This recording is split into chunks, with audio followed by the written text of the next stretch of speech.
The Dark Cosmos brings you Last Enemy, written by H. Beam Piper. This science fiction novella was first published in 1950 in the Astounding Science Fiction magazine. Sit back, relax, and unwind for the next 2.5 hours with this classic sci-fi story that explores the idea of an infinite number of parallel universes, alternate timelines, and the technology developed by a civilization called the Paratime Police to travel between these timelines. Are you ready, dear cosmonauts? Let's begin our alternate reality journey with tonight's narrator, Mark Nelson. Part 1 of Last Enemy by H. Beam Piper.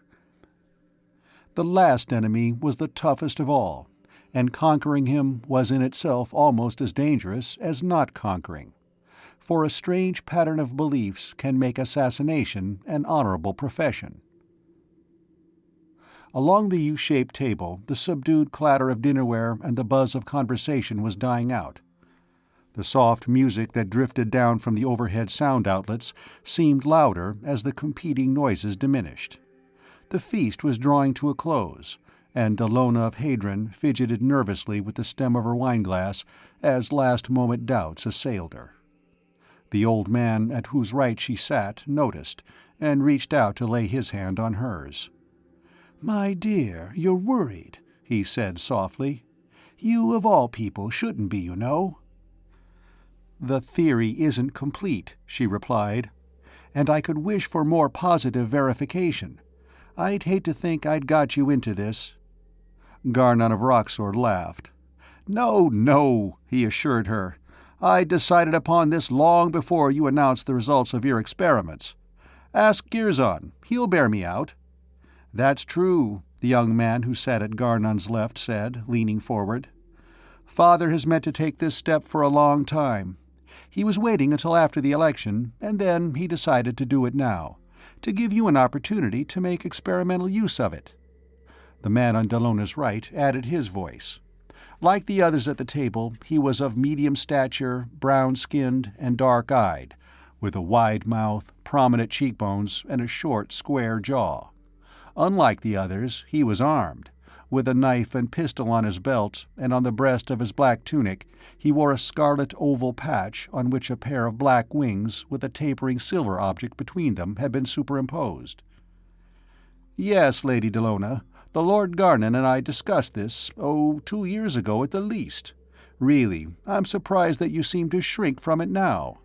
Of course, you are Venus-born, and customs there may be different, but with your scientific knowledge—" "That may be the trouble, Dearzid," Delona told him. "A scientist gets in the way of doubting, and one doubts one's own theories most of all." "That's the scientific attitude, I'm told," Dearzid replied, smiling. "But somehow I cannot think of you as a scientist." His eyes traveled over her in a way that would have made most women, scientists or otherwise, blush. It gave Delona of Hadron a feeling of pleasure. Men often looked at her that way, especially here at Darsh. Novelty had something to do with it. Her skin was considerably lighter than usual, and there was a pleasing oddness about the structure of her face.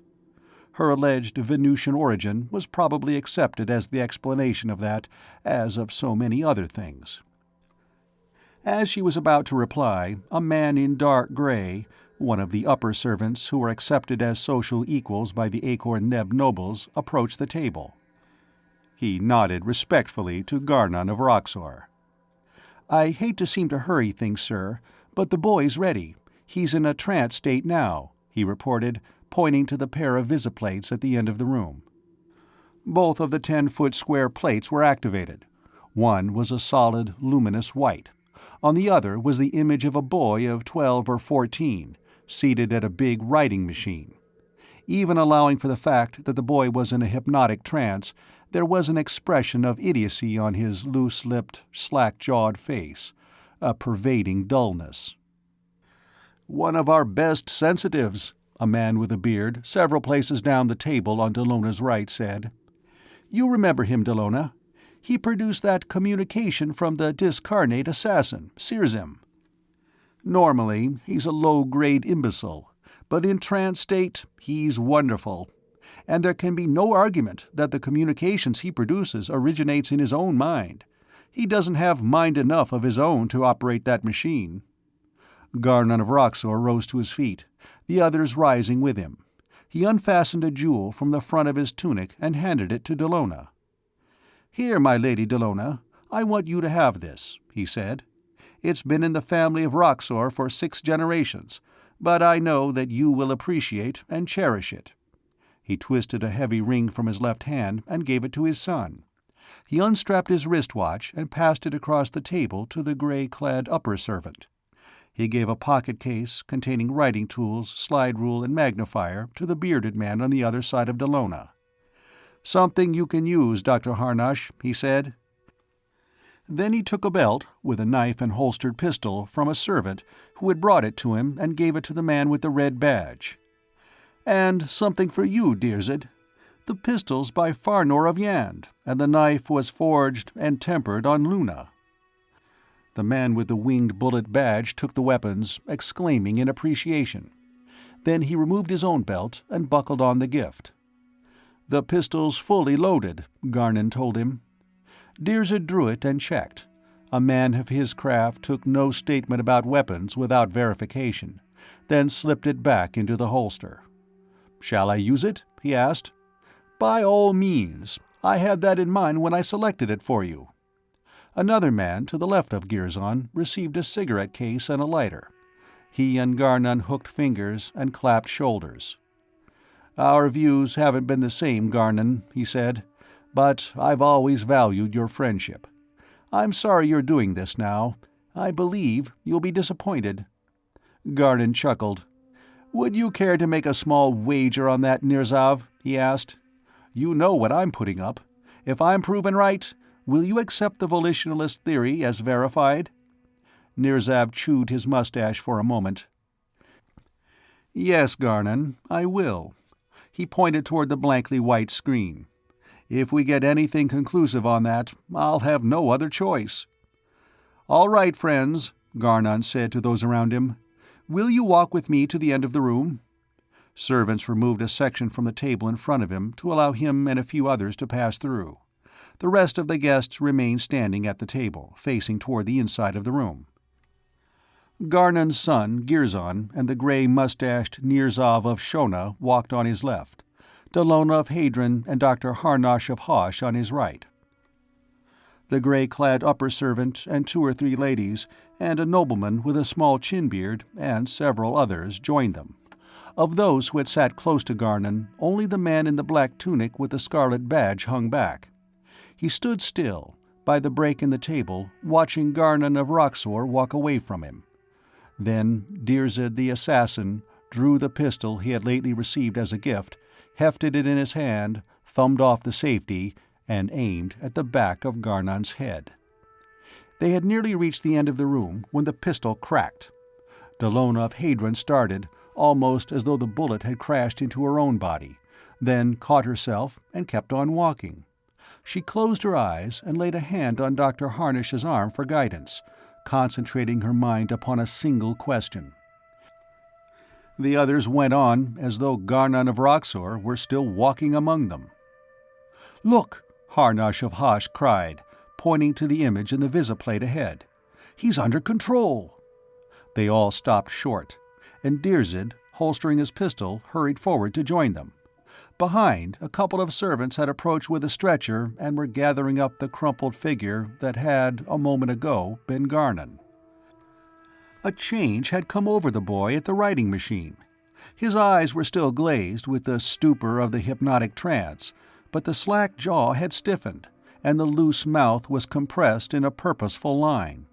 As they watched, his hands went out to the keyboard in front of him and began to move over it, and as they did, letters appeared on the white screen on the left. "Garnan of Roxor, discarnate, communicating," they read. The machine stopped for a moment, then began again. "To Delona of Hadron, the question you asked, after I discarnated, was, 'What was the last book I read before the feast?' While waiting for my valet to prepare my bath, I read the first 10 verses of the 4th canto of Splendor of Space by Larnov of Horka in my bedroom. When the bath was ready, I marked the page with a strip of message tape, containing a message from the bailiff of my estate on the Sheva River, concerning a breakdown at the power plant, and laid the book on the ivory inlaid table beside the big red chair. Harnash of Hosh looked at Delona inquiringly. She nodded. I rejected the question I had in my mind and substituted that one after the shot, she said. He turned quickly to the upper servant. Check on that right away, Kirzon, he directed. As the upper servant hurried out, the writing machine started again. And to my son Girzon, I will not use your son Garnan as a reincarnation vehicle. I will remain discarnate until he is grown and has a son of his own. If he has no male child, I will reincarnate in the first available male child of the family of Roxor, or of some family allied to us by marriage. In any case, I will communicate before reincarnating. To Nirzav of Shona. 10 days ago, when I dined at your home, I took a small knife and cut 3 notches, 2 close together and one a little apart from the others, on the underside of the table. As I remember, I sat 2 places down on the left. If you find them, you will know that I have won that wager that I spoke of a few minutes ago. I'll have my butler check on that right away, Nirzav said. His eyes were wide with amazement, and he had begun to sweat. A man does not casually watch the beliefs of a lifetime invalidated in a few moments. To Dirzed the assassin, the machine continued.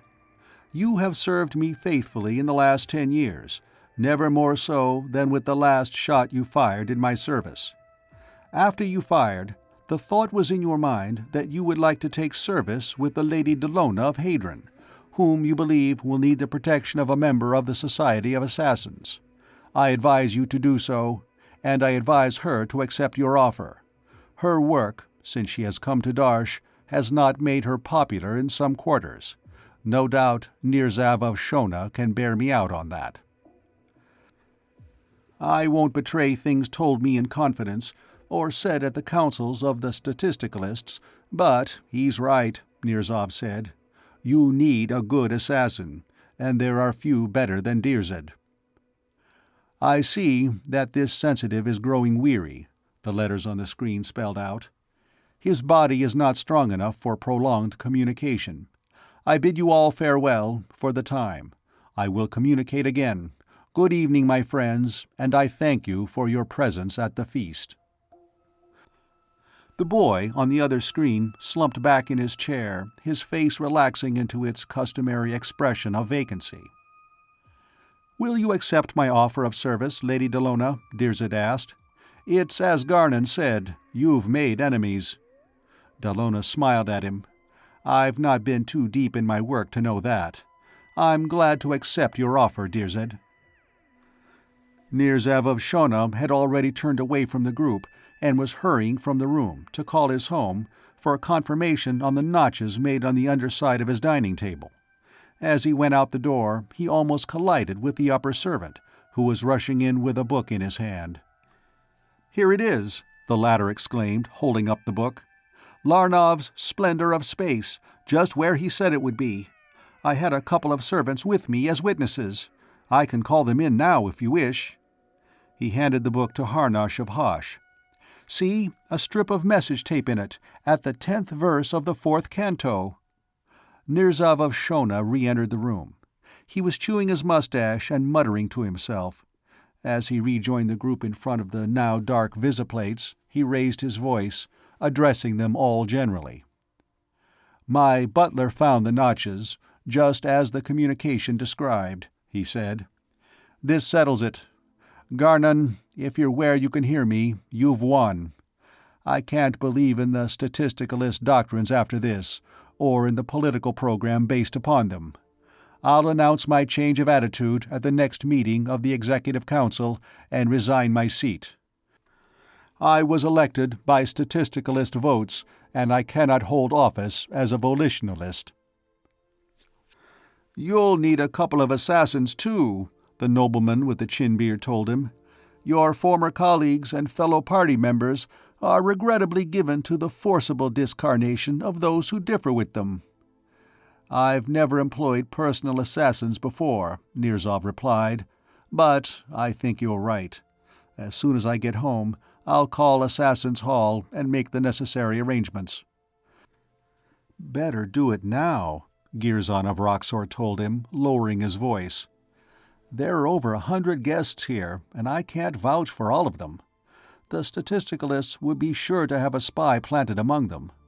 My father was one of their most dangerous opponents, when he was on the council. They've always been afraid he'd come out of retirement and stand for re-election. They'd want to make sure he was really discarnate.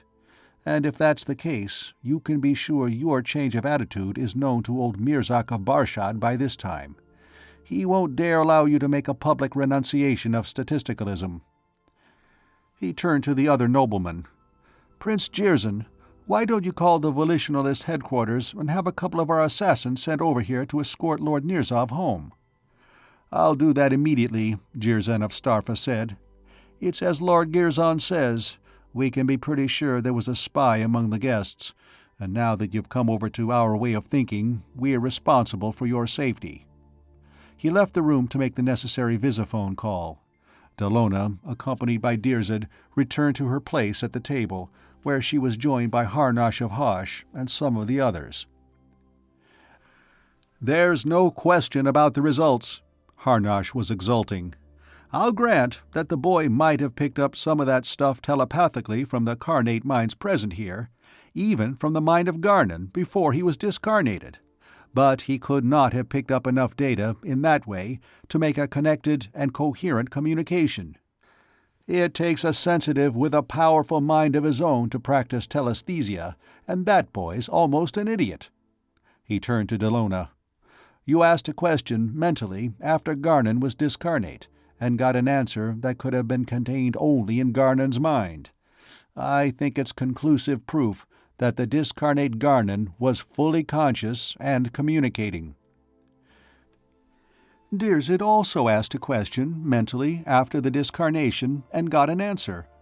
Dr. Harnash, we can state positively that the surviving individuality is fully conscious in the discarnate state, is telepathically sensitive, and is capable of telepathic communication with other minds," Delona agreed. "And in view of our earlier work with memory recalls, we're justified in stating positively that the individual is capable of exercising choice in reincarnation vehicles." "My father has been considering voluntary discarnation for a long time," Girzon of Roxor said. "Ever since the discarnation of my mother. He deferred that step because he was unwilling to deprive the volitionalist party of his support. Now it would seem that he has done more to combat statisticalism by discarnating than he ever did in his carnate existence." "I don't know, Girzon," Jirzan of Starpha said as he joined the group. "The statisticalists will denounce the whole thing as a pre-arranged fraud. And if they can discarnate the Lady Delona before she can record her testimony under truth hypnosis or on a lie detector, we're no better off than we were before. Dirzed, you have a great responsibility in guarding the Lady Delona. Some extraordinary security precautions will be needed." In his office in the first-level city of Jurgabar, Tortha Karf, chief of Paratime Police, leaned forward in his chair to hold his lighter for his special assistant, Verkan Vall, then lit his own cigarette. He was a man of middle age. His 300th birthday was only a decade or so off, and he had begun to acquire a double chin and a bulge at his waistline. His hair, once black, had turned a uniform iron gray, and was beginning to thin in front. "What do you know about the second-level Akor-Neb sector, Vall?" he inquired. "Ever work in that paratime area?" Verkan Vall's handsome features became even more immobile than usual as he mentally pronounced the verbal trigger symbols which should bring the hypnotically acquired knowledge into his conscious mind. Then he shook his head. "Must be a singularly well-behaved sector, sir," he said. Or else we've been lucky so far. I never was on an Acorn Neb operation. Don't even have a hypnomech for that sector. All I know is from general reading. Like all on the second level, its timelines descend from the probability of one or more shiploads of colonists having come to Terra from Mars about 75 to 100,000 years ago, and then having been cut off from the home planet and forced to develop a civilization of their own here. The Acorn Neb civilization is of a fairly high culture order, even for second level. An atomic power, interplanetary culture, gravity counteraction, direct conversion of nuclear energy to electrical power, that sort of thing. We buy fine synthetic plastics and fabrics from them. He fingered the material of his smartly cut green police uniform. I think this cloth is Acorn Neb. We sell a lot of Venusian zerfa leaf. They smoke it, straight and mixed with tobacco. They have a single system-wide government, a single race, and a universal language. They're a dark brown race, which evolved in its present form about 50,000 years ago. The present civilization is about 10,000 years old, developed out of the wreckage of several earlier civilizations, which decayed or fell through wars, exhaustion of resources, etc. They have legends, maybe historical records, of their extraterrestrial origin. Tortha Karf nodded. "Pretty good for consciously acquired knowledge," he commented. "Well, our luck's run out on that sector. We have troubles there now. I want you to go iron them out. I know, you've been going pretty hard lately. That Nighthound business on the 4th level Europo-American sector wasn't any picnic. But the fact is that a lot of my ordinary and deputy assistants have a little too much regard for the alleged sanctity of human life, and this is something that may need some pretty drastic action." "Some of our people getting out of line?" Virkenval asked. "Well, the data isn't too complete, but one of our people has run into trouble on that sector and needs rescuing. A psychic science researcher, a young lady named Hadron Dalla. I believe you know her, don't you?" Tortha Karf asked, innocently. "Slightly," Virkenval deadpanned. "I enjoyed a brief but rather hectic companionate marriage with her about 20 years ago. What sort of a jam's little Dalla got herself into now?" "Well, frankly, we don't know. I hope she's still alive, but I'm not unduly optimistic. It seems that about a year ago, Dr. Hadron transposed to the second level to study alleged proof of reincarnation which the Acorn Neb people were reported to possess. She went to Gindrabar on Venus and transposed to the second Paratime level, to a station maintained by Outtime Import and Export Trading Corporation, a zerfa plantation just east of the High Ridge country. There, she assumed an identity as the daughter of a planter, and took the name of Delona of Hadron. Parenthetically, all Acorn Neb family names are prepositional. Family names were originally place names. I believe that ancient Acorn Neb marital relations were too complicated to permit exact establishment of paternity. And all Acorn Neb men's personal names have ears or arn inserted in the middle, and women's names end in itra or ona. You could call yourself Virzal of Virken, for instance. Anyhow, she made the second-level Venus-Terra trip on a regular passenger liner and landed at the Acorn Neb city of Gamma on the Upper Nile. There, she established contact with the Outtime Trading Corporation representative, Zortan Brand, locally known as Brarnend of Zorda.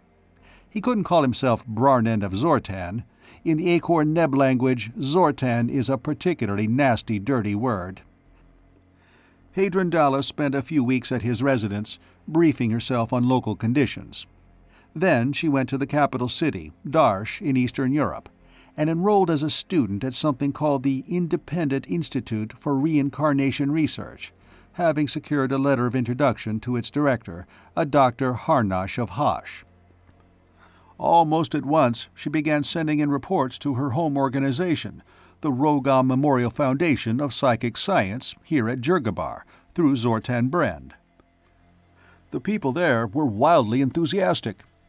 I don't have more than the average, intelligent, I hope, layman's knowledge of psychics, but Dr. Volzarv Darv, the director of Rogam Foundation, tells me that even in the present incomplete form, her reports have opened whole new horizons in the science.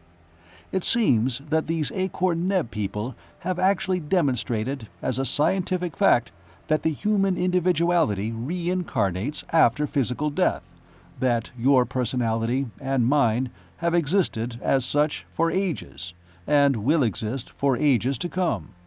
More, they have means of recovering from almost anybody memories of past reincarnations. Well, after about a month, the people at this Reincarnation Institute realized that this Delona of Hadron wasn't any ordinary student. She probably had trouble keeping down to the local level of psychic knowledge. So, as soon as she'd learned their techniques, she was allowed to undertake experimental work of her own. I imagine she let herself out on that. As soon as she'd mastered the standard Acorn-Neb methods of recovering memories of past reincarnations, she began refining and developing them more than the local yokels had been able to do in the past 1,000 years. I can't tell you just what she did, because I don't know the subject, but she must have lit things up properly. She got quite a lot of local publicity, not only scientific journals, but general newscasts. Then, 4 days ago, she disappeared, and her disappearance seemed to have been coincident with an unsuccessful attempt on her life. We don't know as much about this as we should. All we have is Zortan Bren's account. It seems that on the evening of her disappearance, she had been attending a voluntary discarnation feast, suicide party, of a prominent nobleman named Garnan of Roxor. Evidently, when the Acorn-Neb people get tired of their current reincarnation, they invite in their friends, throw a big party, and then do themselves in an atmosphere of general conviviality. Frequently, they take poison or inhale lethal gas. This fellow had his personal trigger man shoot him through the head. Dala was one of the guests of honor, along with this Harnash of Hosh. They made rather elaborate preparations, and after the shooting they got a detailed and apparent authentic spirit communication from the late Garnan. The voluntary discarnation was just a routine social event, it seems, but the communication caused quite an uproar, and rated top place on the system-wide newscasts, and started a storm of controversy. After the shooting and the communication, Dala took the officiating gun artist, one Dirzed, into her own service. This Dirzed was spoken of as a generally respected member of something called the Society of Assassins, and that'll give you an idea of what things are like on that sector, and why I don't want to send anybody who might develop trigger finger cramp at the wrong moment. She and Dirzed left the home of the gentleman who had just had himself discarnated, presumably for Dala's apartment about 100 miles away. That's the last that's been heard of either of them. This attempt on Dala's life occurred while the pre-mortem revels were still going on. She lived in a 6-room apartment with 3 servants on one of the upper floors of a 3,000-foot tower. Acorn-Neb cities are built vertically, with considerable interval between units.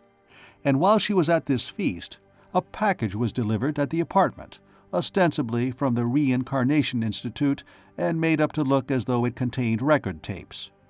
One of the servants accepted it from the service employee of the apartments. The next morning, a little before noon, Dr. Harnash of Hosh called her on the visiphone and got no answer. He then called the apartment manager, who entered the apartment. He found all 3 of the servants dead, from a lethal gas bomb which had exploded when one of them had opened this package. However, Hadron Dala had never returned to the apartment the night before. Verkanval was sitting motionless, his face expressionless, as he ran Torthakarf's narrative through the intricate semantic and psychological processes of the first-level mentality. The fact that Hadron Dala had been a former wife of his had been relegated to one corner of his consciousness and contained there. It was not a fact that would, at the moment, contribute to the problem or to his treatment of it. The package was delivered while she was at this suicide party, he considered. It must, therefore, have been sent by somebody who either did not know she would be out of the apartment, or did not expect it to function until after her return. On the other hand, if her disappearance was due to hostile action, it was the work of somebody who knew she was at the feast and did not want her to reach her apartment again. This would seem to exclude the sender of the package bomb. Tortha Karf nodded. He had reached that conclusion himself. Thus, Verkenval continued, if her disappearance was the work of an enemy, she must have two enemies, each working in ignorance of the other's plans. What do you think she did to provoke such enmity? Well, of course, it just might be that Dalla's normally complicated love life had got a little more complicated than usual and short-circuited on her, Verkenval said, out of the fullness of personal knowledge. But I doubt that at the moment. I would think that this affair has political implications. Don't you see, Chief? The Special Assistant asked. We find a belief in reincarnation on many timelines, as a religious doctrine, but these people accept it as a scientific fact. Such acceptance would carry much more conviction. It would influence a people's entire thinking. We see it reflected in their disregard for death, suicide as a social function, this society of assassins and the like. It would naturally color their political thinking, because politics is nothing but common action to secure more favorable living conditions. And to these people, the term living conditions includes not only the present life, but also an indefinite number of future lives as well. I find this title, Independent Institute, suggestive. Independent of what? Possibly of partisan affiliation. But wouldn't these people be grateful to her for her new discoveries, which would enable them to plan their future reincarnations more intelligently? Tortha Karf asked. Oh, Chief, Verkenval reproached. You know better than that. How many times have our people got in trouble on other timelines because they divulged some useful scientific fact that conflicted with the locally revered nonsense? You show me 10 men who cherish some religious doctrine or political ideology, and I'll show you 9 men whose minds are utterly impervious to any factual evidence which contradicts their beliefs, and who regard the producer of such evidence as a criminal who ought to be suppressed. For instance, on the 4th level Europo-American sector, where I was just working, there is a political sect, the Communists, who, in the territory under their control, forbid the teaching of certain well-established facts of genetics and heredity, because those facts do not fit the world picture demanded by their political doctrines. On the same sector, a religious sect recently tried, in some sections successfully, to outlaw the teaching of evolution by natural selection.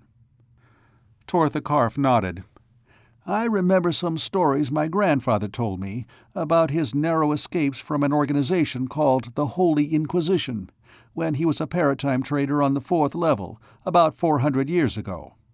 I believe that thing's still operating, on the Europo-American sector, under the name of NKVD. So you think Dalla may have proven something that conflicted with local reincarnation theories, and somebody who had a vested interest in maintaining those theories is trying to stop her? You spoke of a controversy over the communication alleged to have originated with this voluntarily discarnated nobleman. That would suggest a difference of opinion on the manner of nature of reincarnation or the discarnate state. This difference may mark the dividing line between the different political parties. Now, to get to this Darsh place, do I have to go to Venus as Dalla did? No. The Outtime Trading Corporation has transposition facilities at Ravanan on the Nile, which is spatially coexistent with the city of Gamma on the Akor-Neb sector, where Zortan Brend is. You transpose through there, and Zortan Brend will furnish you transportation to Darsh. It'll take you about 2 days here, getting your hypnomech indoctrinations and having your skin pigmented and your hair turned black. I'll notify Zortan Brend at once that you're coming through. Is there anything special you want? Why, I'll want an abstract of the reports Dalla sent back to Rogam Foundation. It's likely that there is some clue among them as to whom her discoveries may have antagonized. I'm going to be a Venusian Zerfa planter, a friend of her father's. I'll want full hypnomech indoctrination to enable me to play that part. And I'll want to familiarize myself with Acor-Neb weapons and combat techniques. I think that will be all, Chief. Part 2 of Last Enemy. The last of the tall city units of Gamma were sliding out of sight as the ship passed over them, shaft-like buildings that rose 2,000 or 3,000 feet above the ground, in clumps of 3 or 4 or 6, one at each corner of the landing stages set in series between them. Each of these units stood in the middle of a wooded park some 5 miles square. No unit was much more or less than 20 miles from its nearest neighbor, and the land between was the uniform golden brown of ripening grain, criss-crossed with the threads of irrigation canals, and dotted here and there with sturdy farm village buildings and tall stack-like granaries. There were a few other ships in the air at the 50,000-foot level, and below, swarms of small airboats darted back and forth on different levels, depending on speed and direction. Far ahead to the northeast was the shimmer of the Red Sea and the hazy bulk of Asia Minor beyond. Verkan Vall, the Lord Virzal of Verkan temporarily, stood at the glass front of the observation deck looking down. He was a different Verkan Vall from the man who had talked with Tortha Karf in the latter's office 2 days before. The first-level cosmeticists had worked miracles upon him with their art. His skin was a soft chocolate brown now, his hair was jet black, and so were his eyes. And in his subconscious mind, instantly available to consciousness, was a vast body of knowledge about conditions on the Acor-Neb sector, as well as a complete command of the local language, all hypnotically acquired. He knew that he was looking down upon one of the minor provincial cities of a very respectably advanced civilization, a civilization which built its cities vertically, since it had learned to counteract gravitation, a civilization which still depended upon natural cereals for food, but one which had learned to make the most efficient use of its soil. The network of dams and irrigation canals which he saw were as good as anything on his own Paratime level. The wide dispersal of buildings, he knew, was a heritage of a series of disastrous atomic wars of several thousand years before. The Acor-Neb people had come to love the wide intervistas of open country and forest, and had continued to scatter their buildings even after the necessity had passed. But the slim, towering buildings could only have been reared by a people who had banished nationalism, and with it the threat of total war. He contrasted them with the ground-hugging dome cities of the Kiftian civilization, only a few thousand para-years distant. 3 men came out of the lounge behind him and joined him. One was, like himself, a disguised paratimer from the first level, the outtime export and import man Zortan Brand, here known as Brarnand of Zorda. The other 2 were Acor-Neb people, and both wore the black tunics and the winged bullet badges of the Society of Assassins. Unlike Verkan Vall and Zortan Brand, who wore shoulder holsters under their short tunics, the assassins openly displayed pistols and knives on their belts. "We heard that you were coming 2 days ago, Lord Virzal," Zortan Brand said. "We delayed the takeoff of this ship so that you could travel to Darsh as inconspicuously as possible. I also booked a suite for you at the Solar Hotel at Darsh. And these are your assassins, Olerzan and Marnik." Verkan Vall hooked fingers and clapped shoulders with them. "Virzan of Verkan," he identified himself. "I am satisfied to entrust myself to you." "We'll do our best for you, Lord Virzal," the older of the pair, Olerzan, said. He hesitated for a moment, then continued. "Understand, Lord Virzal, I only ask for information useful in serving and protecting you. But is this of the Lady Delona a political matter?" "Not from our side," Verkan Vall told him. "The Lady Delona is a scientist, entirely non-political. The Honorable Brarnand is a businessman. He doesn't meddle with politics, as long as the politicians leave him alone. And I'm a planter on Venus. I have enough troubles with the natives and the weather and blue rot in the zerfa plants and poison roaches and javelin bugs without getting into politics. But psychic science is inextricably mixed with politics, and the Lady Delona's work had evidently tended to discredit the theory of statistical reincarnation. "Do you often make understatements like that, Lord Virzel?" Olderzon grinned. "In the last 6 months, she's knocked statistical reincarnation to splinters." "Well, I'm not a psychic scientist, and as I said, I don't know much about Terran politics," Verkenval replied. "I know that the statisticalists favor complete socialization and political control of the whole economy, because they want everybody to have the same opportunities in every reincarnation. And the volitionalists believe that everybody reincarnates as he pleases, and so they favor continuance of the present system of private ownership of wealth and private profit under a system of free competition. And that's about all I do know. Naturally, as a landowner and the holder of a title of nobility, I'm a volitionalist in politics, but the socialization issue isn't important on Venus. There is still too much unceded land there, and too many personal opportunities to make socialism attractive to anybody." "Well, that's about it," Zortan Bren told him. "I'm not enough of a psychicist to know what the Lady Delona's been doing, but she's knocked the theoretical basis from under statistical reincarnation, and that's the basis, in turn, of statistical socialism. I think we'll find that the Statisticalist Party is responsible for whatever happened to her." Marnik, the younger of the two assassins, hesitated for a moment, then addressed Verkenval.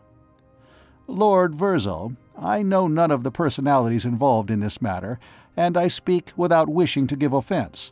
But is it not possible that the Lady Delona and the assassin Dirzed may have gone somewhere together voluntarily?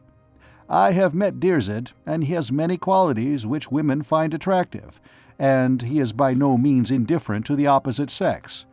You understand, Lord Virzel?" "I understand all too perfectly, Marnik," Verkenval replied, out of the fullness of experience.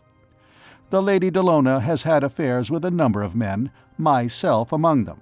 But under the circumstances, I find that explanation unthinkable." Marnik looked at him in open skepticism. Evidently, in his book, where an attractive man and a beautiful woman were concerned, that explanation was never unthinkable. "The Lady Delona is a scientist," Verkenval elaborated. "She is not above diverting herself with love affairs, but that's all they are, a not too important form of diversion. And, if you recall, she had just participated in a most significant experiment. You can be sure that she had other things on her mind at the time than pleasure jaunts with good-looking assassins." The ship was passing around the Caucasus Mountains, with the Caspian Sea in sight ahead, when several of the crew appeared on the observation deck and began preparing the shielding to protect the deck from gunfire. Zortan Bren inquired of the petty officer in charge of the work as to the necessity. "We've been getting reports of trouble at Dar, sir," the man said. "Newscast bulletins every couple of minutes, rioting in different parts of the city. Started yesterday afternoon, when a couple of statisticalist members of the Executive Council resigned and went over to the volitionalists. Lord Nirzav of Shona, the only nobleman of any importance in the Statisticalist Party, was one of them. He was shot immediately afterward while leaving the council chambers, along with a couple of assassins who were with him. Some people in an airboat sprayed them with a machine rifle as they came out onto the landing stage." The two assassins exclaimed in horrified anger over this. "That wasn't the work of members of the Society of Assassins," Olderzon declared. "Even after he'd resigned, the Lord Nirzav was still immune till he left the government building. There's too blasted much illegal assassination going on." "What happened next?" Verkenval wanted to know. "About what you'd expect, sir. The volitionalists weren't going to take that quietly. In the past 18 hours, 4 prominent statisticalists were forcibly discarnated, and there was even a fight in Mirzak of Bashad's house, when volitionalist assassins broke in. 3 of them and 4 of Mirzak's assassins were discarnated." "You know, something is going to have to be done about that too," Orlerzon said to Marnik. "It's getting to a point where these political faction fights are being carried on entirely between members of the Society. In Gamma alone last year, 30 or 40 of our members were discarnated that way." "Plug in a newscast visiplate, Carnil," Zortan Bryn told the petty officer.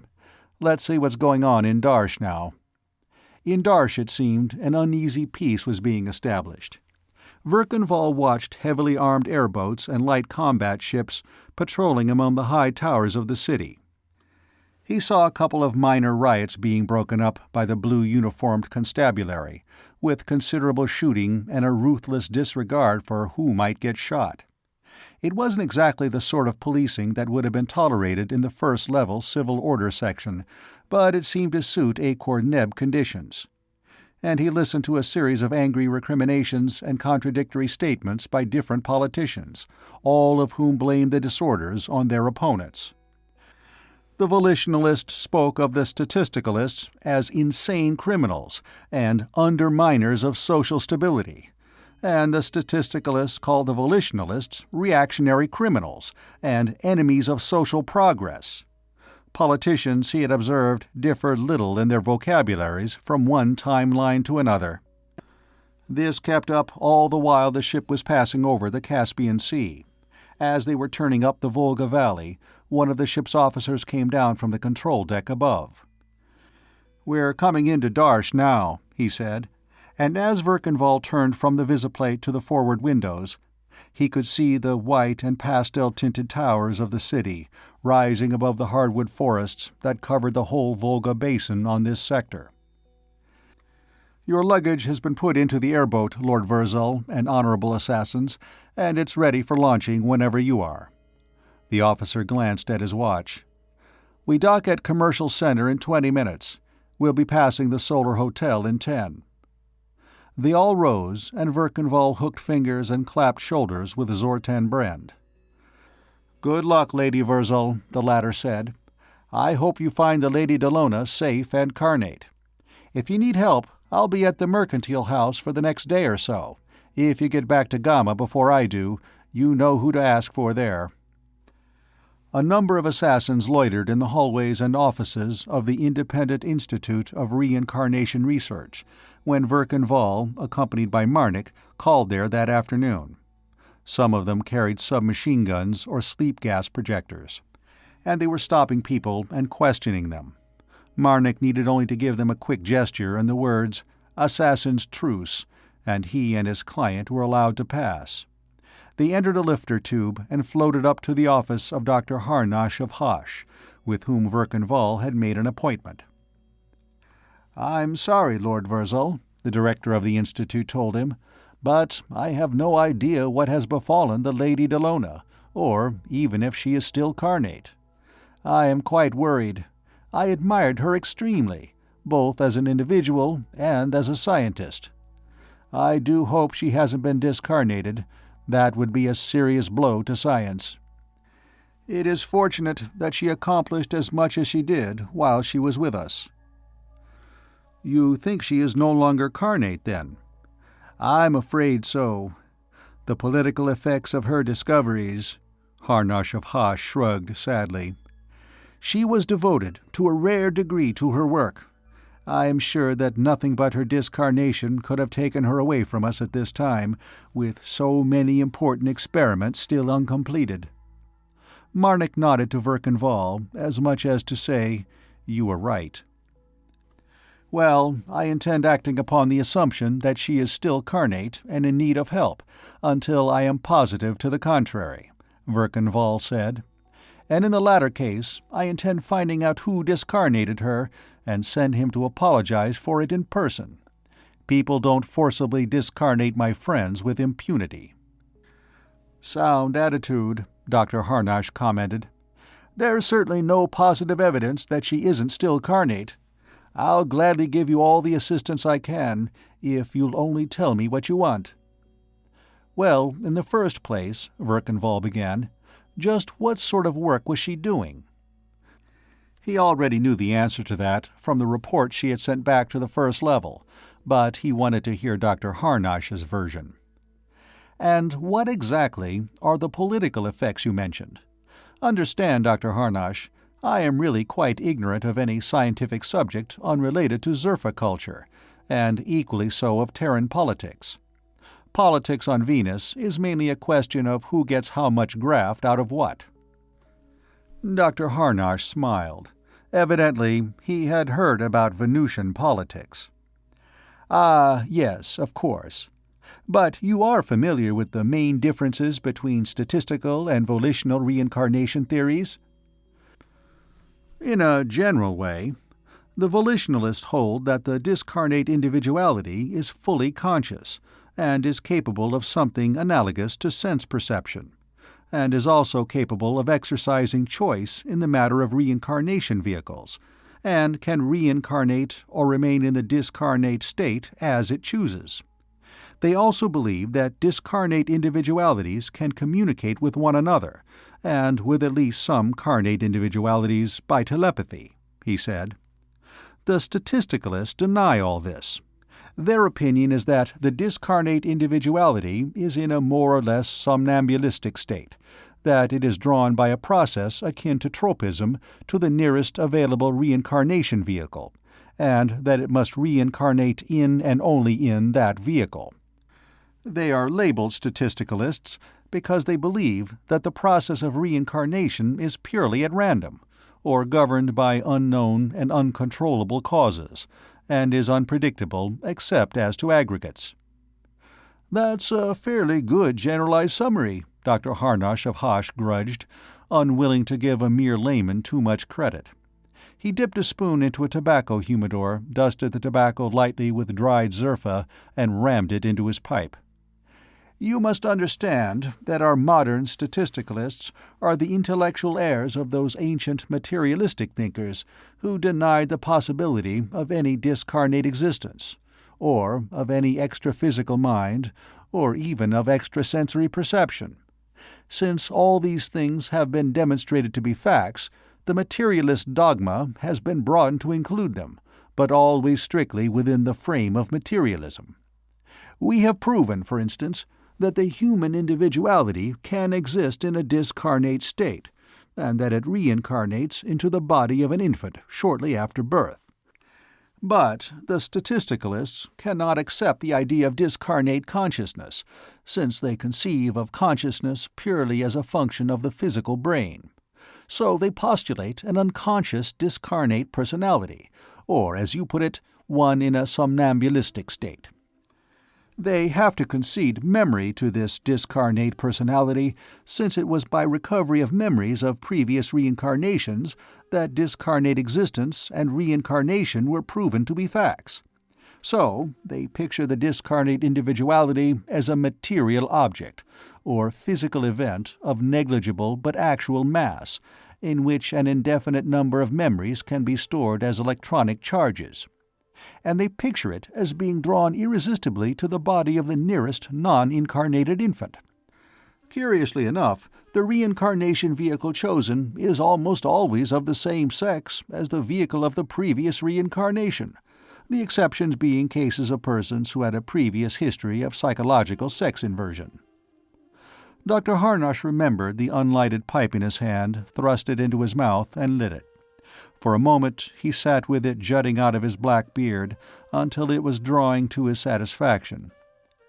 This belief in immediate reincarnation leads the statisticalists, when they fight duels or perform voluntary discarnation, to do so in the neighborhood of maternity hospitals, he added.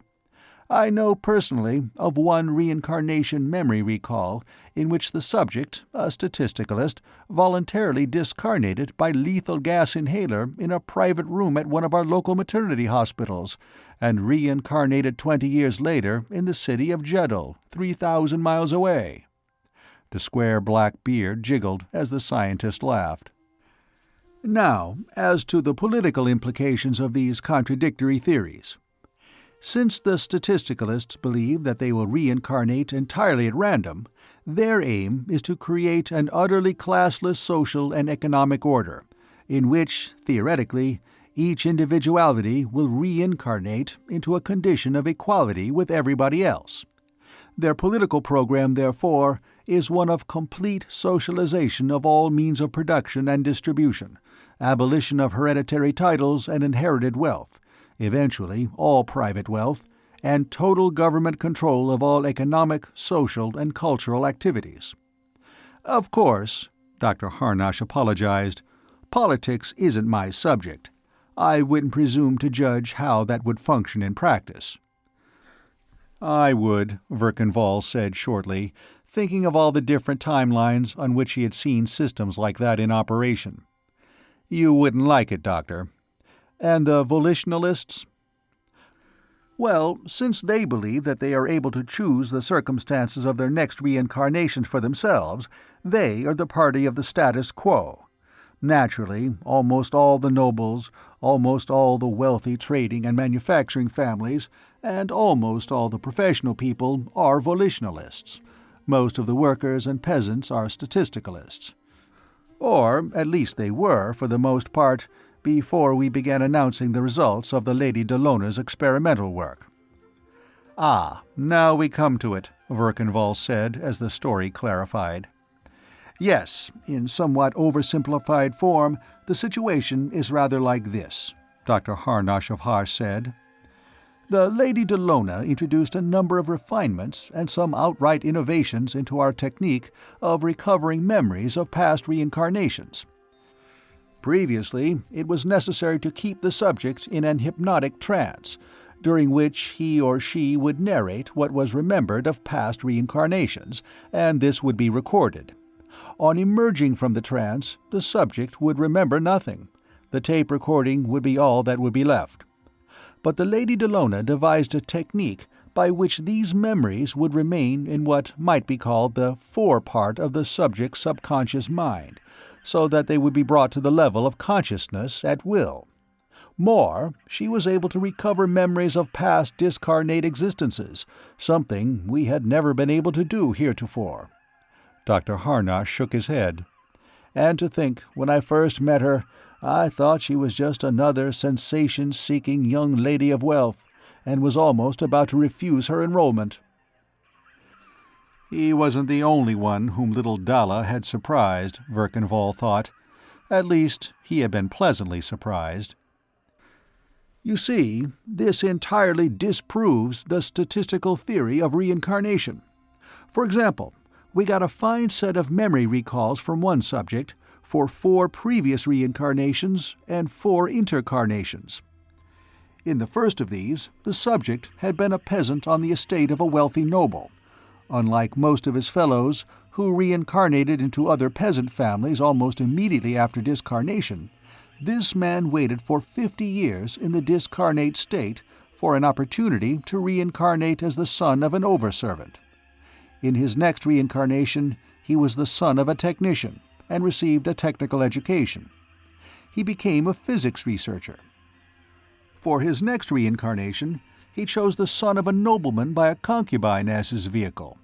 In his present reincarnation, he is a member of a wealthy manufacturing family and married into a family of the nobility. In 5 reincarnations, he has climbed from the lowest to the next to highest rung of the social ladder. Few individuals of this class from whence he began this ascent possess so much persistence or determination.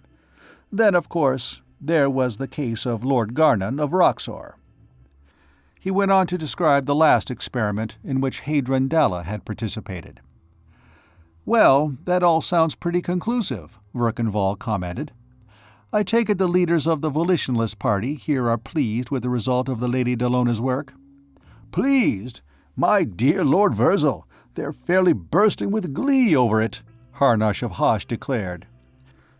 As I pointed out, the statisticalist program of socialization is based entirely on the proposition that no one can choose the circumstances of his next reincarnation, and that's been demonstrated to be utter nonsense. Until the Lady Delona's discoveries were announced, they were the dominant party, controlling a majority of the seats in the Parliament and on the Executive Council. Only the Constitution kept them from enacting their entire socialization program long ago, and they were about to legislate constitutional changes which would remove that barrier. They had expected to be able to do so after the forthcoming general elections. But now, social inequality has become desirable. It gives people something to look forward to in the next reincarnation.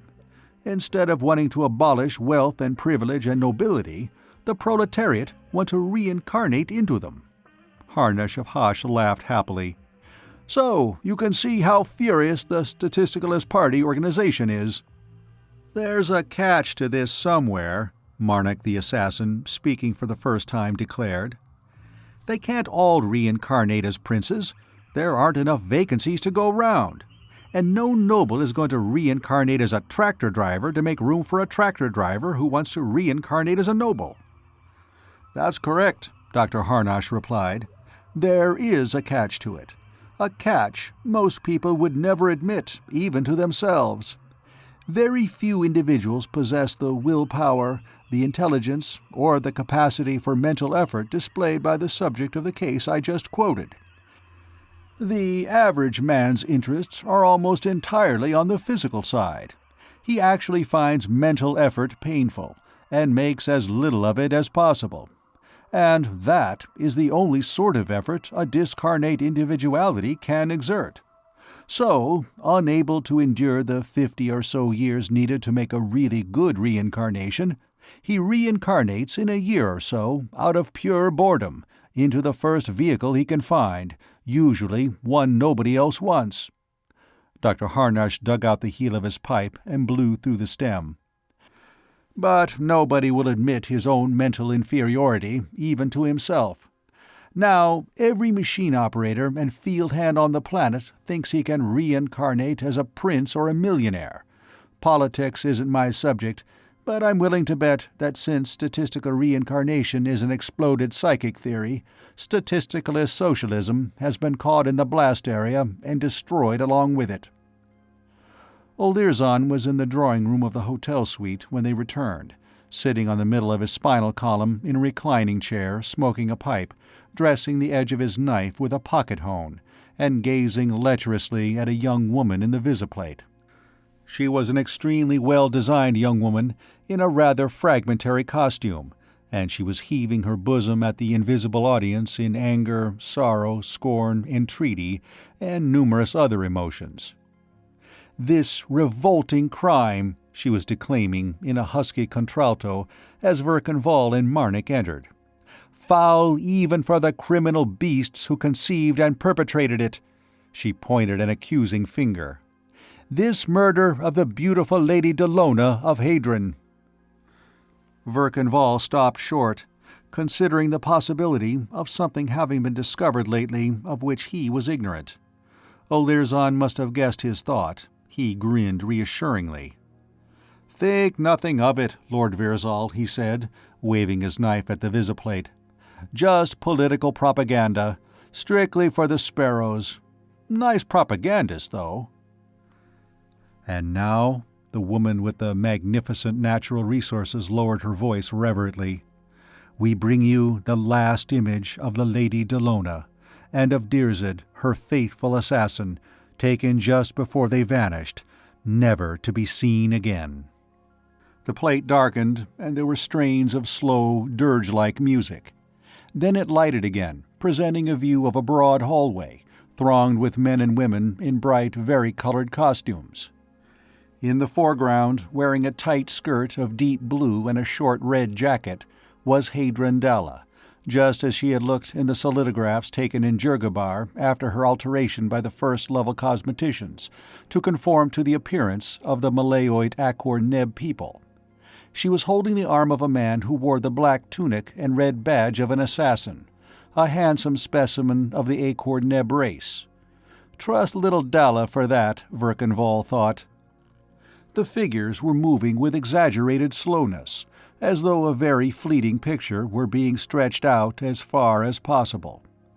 Having already memorized his former wife's changed appearance, Verkanval concentrated on the man beside her until the picture faded. "All right, Olirzon, what did you get?" he asked. "Well, first of all, at Assassin's Hall," Olirzon said, rolling up his left sleeve, holding his bare forearm to the light and shaving a few fine hairs from it to test the edge of his knife. Of course, they never tell one assassin anything about the client of another assassin. That's standard practice. But I was in the lodge secretary's office, where nobody but assassins are ever admitted. They have a big panel in there, with the names of all the lodge members on it in light letters. That's standard in all lodges. If an assassin is unattached and free to accept a client, his name's in white light. If he has a client, the lights change to blue, and the name of the client goes up under his. If his whereabouts are unknown, the lights change to amber. If he's discarnated, his name's removed entirely, unless the circumstances of his discarnation are such as to constitute an injury to the society. In that case, the name's in red light until he's been properly avenged, or, as we say, till his blood's been mopped up. Well, the name of Deirzid is up in blue light, with the name of Delona of Hadron under it. I found out that the light had been amber for 2 days after the disappearance, and then had been changed back to blue. Get it, Lord Virzal? Verkenval nodded. I think so. I had been considering that as a possibility from the first. Then what? Then I was about and around for a couple of hours, buying drinks for people, unattached assassins, constabulary detectives, political workers, newscast people. You owe me 15 system monetary units for that, Lord Virzal. What I got, when it's all sorted out, I taped it in detail as soon as I got back, reduces to this. The volitionalists are moving mountains to find out who was the spy at Garnan of Roxor's discarnation feast, but are doing nothing at all to find the Lady Delona or Deirzid. The statisticalists are making all sorts of secret efforts to find out what happened to her. The constabulary blame the statistos for the package bomb. They're interested in that because of the discarnation of the 3 servants by an illegal weapon of indiscriminate effect. They claim that the disappearance of Deirzid and the Lady Delona was a publicity hoax. The volitionalists are preparing a line of publicity to deny this. Verkenval nodded. That ties in with what you learned at Assassin's Hall, he said. They're hiding out somewhere. Is there any chance of reaching Deirzid through the Society of Assassins? O'Learson shook his head. If you're right, and that's the way it looks to me too, he's probably just called in and notified the Society that he's still carnate, and so is the Lady Delona, and called off any search the Society might be making for him. And I've got to find the Lady Delona as soon as I can. Well, if I can't reach her, maybe I can get her to send word to me, Verkenval said. That's going to take some doing, too. What did you find out, Lord Virzal? O'Learson asked. He had a piece of soft leather now and was polishing his blade lovingly. The reincarnation research people don't know anything, Verkenval replied. Dr. Harnash of Hosh thinks she's discarnate. I did find out that the experimental work she's done so far has absolutely disproved the theory of statistical reincarnation. The volitionalist theory is solidly established. Yes, what do you think, O'Learson? Marnik added. They have a case on record of a man who worked up from field hand to millionaire in 5 reincarnations. Deliberately, that is. He went on to repeat what Harnash of Hosh had said. He must have possessed an almost eidetic memory, for he gave the bearded psychicist's words verbatim, and threw in the gestures and voice inflections. O'Learson grinned. You know, there's a chance for the easy money boys, he considered. You, too, can reincarnate as a millionaire. Let Dr. Nirzutz of Futzbutz help you. Only 49.98 system monetary units for the secret, infallible, autosuggestive formula. And it would sell. He put away the hone and the bit of leather and slipped his knife back into its sheath. If I weren't a respectable assassin, I'd give it a try myself. Verkenval looked at his watch. We'd better get something to eat, he said. We'll go down to the main dining room, the Martian room, I think they call it. I've got to think of some way to let the Lady Delona know I'm looking for her. Part 3 of Last Enemy. The Martian room, 15 stories down, was a big place, occupying almost half of the floor space of one corner tower. It had been fitted to resemble one of the ruined buildings of the ancient and vanished race of Mars, who were the ancestors of Terran humanity. One whole side of the room was a gigantic cinesolidograph screen, on which the gully desolation of Martian landscape was projected. In the course of about 2 hours, the scene changed from sunrise through daylight and night to sunrise again. It was high noon when they entered and found a table. By the time they had finished their dinner, the night was ending and the first glow of dawn was tinting the distant hills. They sat for a while, watching the light grow stronger, then got up and left the table. There were 5 men at a table near them. They had come in before the stars had grown dim, and the waiters were just bringing their first dishes. 2 were assassins, and the other 3 were of a breed Verkan Vall had learned to recognize on any timeline: the arrogant, cocksure, ambitious, leftist politician, who knows what is best for everybody better than anybody else does, and who is convinced that he is inescapably right and that whoever differs with him is not only an ignoramus, but a venal scoundrel as well. One was a beefy man in a gold-laced, cream-colored dress tunic. He had thick lips and a too-ready laugh. Another was a rather monkish-looking young man who spoke earnestly and rolled his eyes upward, as though at some celestial vision.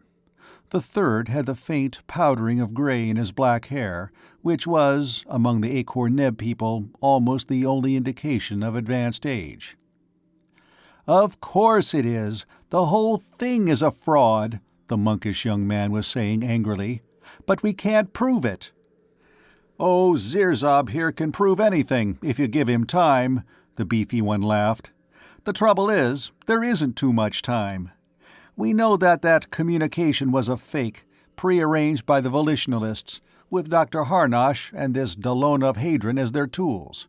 They fed the whole thing to that idiot boy hypnotically, in advance, and then, on a signal, he began typing out his spurious communication. And then, of course, Delona and this assassin of hers run off somewhere together, so that we'd be blamed with discarnating or abducting them, and so that they wouldn't be able to testify about the communication on a lie detector." A sudden, happy smile touched Verkan Vall's eyes. He caught each of his assassins by an arm. "Marnik, cover my back," he ordered. "Olderzun, cover everybody at the table. Come on." Then he stepped forward, halting between the chairs of the young man and the man with the gray hair, and facing the beefy man in the light tunic. "You!" he barked. "I mean you!" The beefy man stopped laughing and stared at him, then sprang to his feet. His hand, streaking toward his left armpit, stopped and dropped to his side as Olderzun aimed a pistol at him. The others sat motionless. "You," Verkan Vall continued, "are a complete, deliberate, malicious, and unmitigated liar. The Lady Delona of Hadron is a scientist of integrity, incapable of falsifying her experimental work. What's more, her father is one of my best friends. In his name, and in hers, I demand a full retraction of the slanderous statements you have just made." "Do you know who I am?" the beefy one shouted. "I know what you are," Verkan Vall shouted back. Like most ancient languages, the Akor-Neb speech included an elaborate, delicately shaded, and utterly vile vocabulary of abuse. Verkan Vall culled from it judiciously and at length. "And if I don't make myself understood verbally, we'll go down to the object level," he added, snatching a bowl of soup from in front of the monkish-looking young man and throwing it across the table. The soup was a dark brown, almost black. It contained bits of meat and mushrooms and slices of hard-boiled egg, and yellow Martian rock lichen. It produced, on the light tunic, a most spectacular effect. For a moment, Verkan Vall was afraid the fellow would have an apoplectic stroke, or an epileptic fit. Mastering himself, however, he bowed jerkily. "Marnarch of Bashad," he identified himself. "When and where can my friends consult yours?" "Lord Virzal of Verkan," the Paratimer bowed back. "Your friends can negotiate with mine here and now. I am represented by these gentlemen assassins." "I won't submit my friends to the indignity of negotiating with them," Marnark retorted. "I insist that you be represented by persons of your own quality and mine." "Oh, you do?" Olirzon broke in. "Well, is your objection personal to me or to assassins as a class? In the first case, I'll remember to make a private project of you as soon as I'm through with my present employment. If it's the latter, I'll report your attitude to the Society. I'll see what Klarnud, our President-General, thinks of your views." A crowd had begun to accumulate around the table. Some of them were persons in evening dress, some were assassins on the hotel payroll, and some were unattached assassins.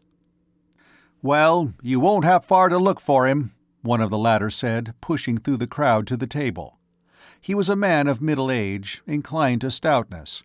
He made Verkenval think of a chocolate figure of Tortha Karf.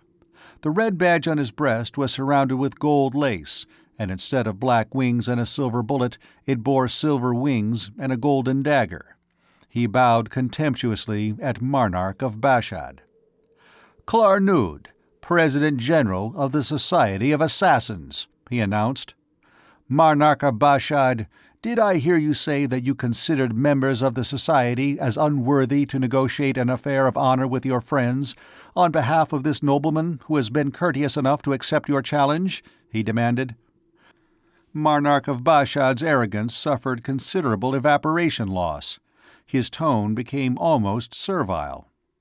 "Not at all, Honorable Assassin President," he protested. "But as I was going to ask these gentlemen to represent me, I thought it would be more fitting for the other gentlemen to be represented by personal friends also. In that way—" "Sorry, Marnark," the gray-haired man at the table said. "I can't second you. I have a quarrel with Lord Virzal, too." He rose and bowed. "Sirzob of Abo, inasmuch as the Honorable Marnark is a guest at my table, an affront to him is an affront to me.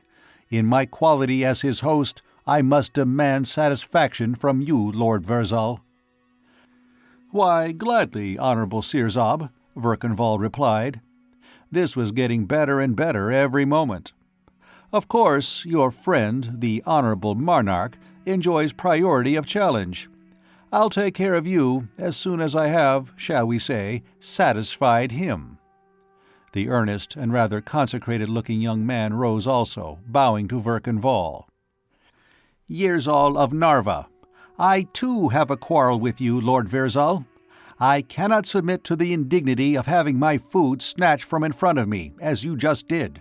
I also demand satisfaction." "And quite rightly, Honorable Yirzal," Verkenval approved. "It looks like such a good soup, too," he sorrowed, inspecting the front of Marnark's tunic. "My seconds will negotiate with yours immediately.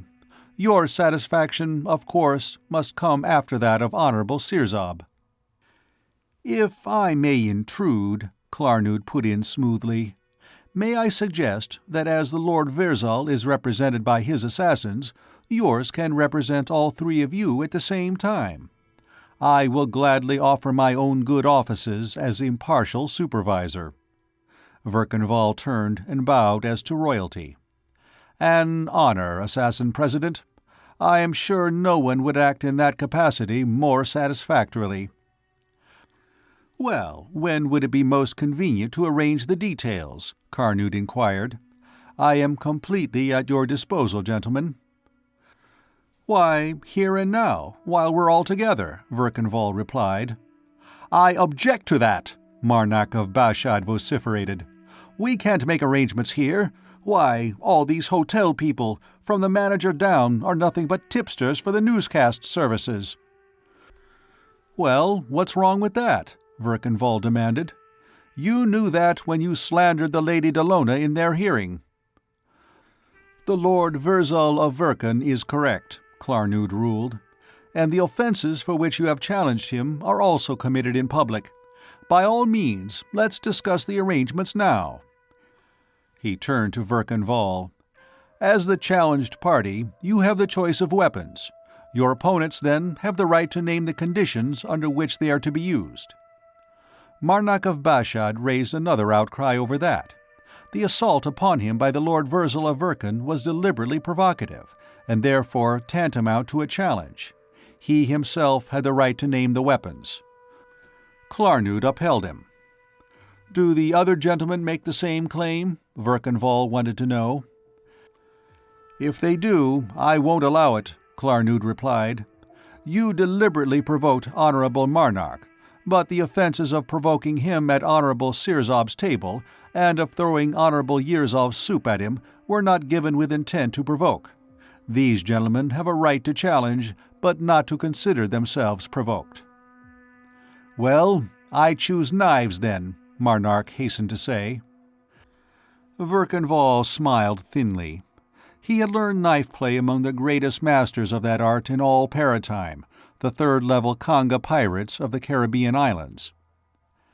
"And we fight barefoot, stripped to the waist, and without any parrying weapon in the left hand," Verkanval stipulated.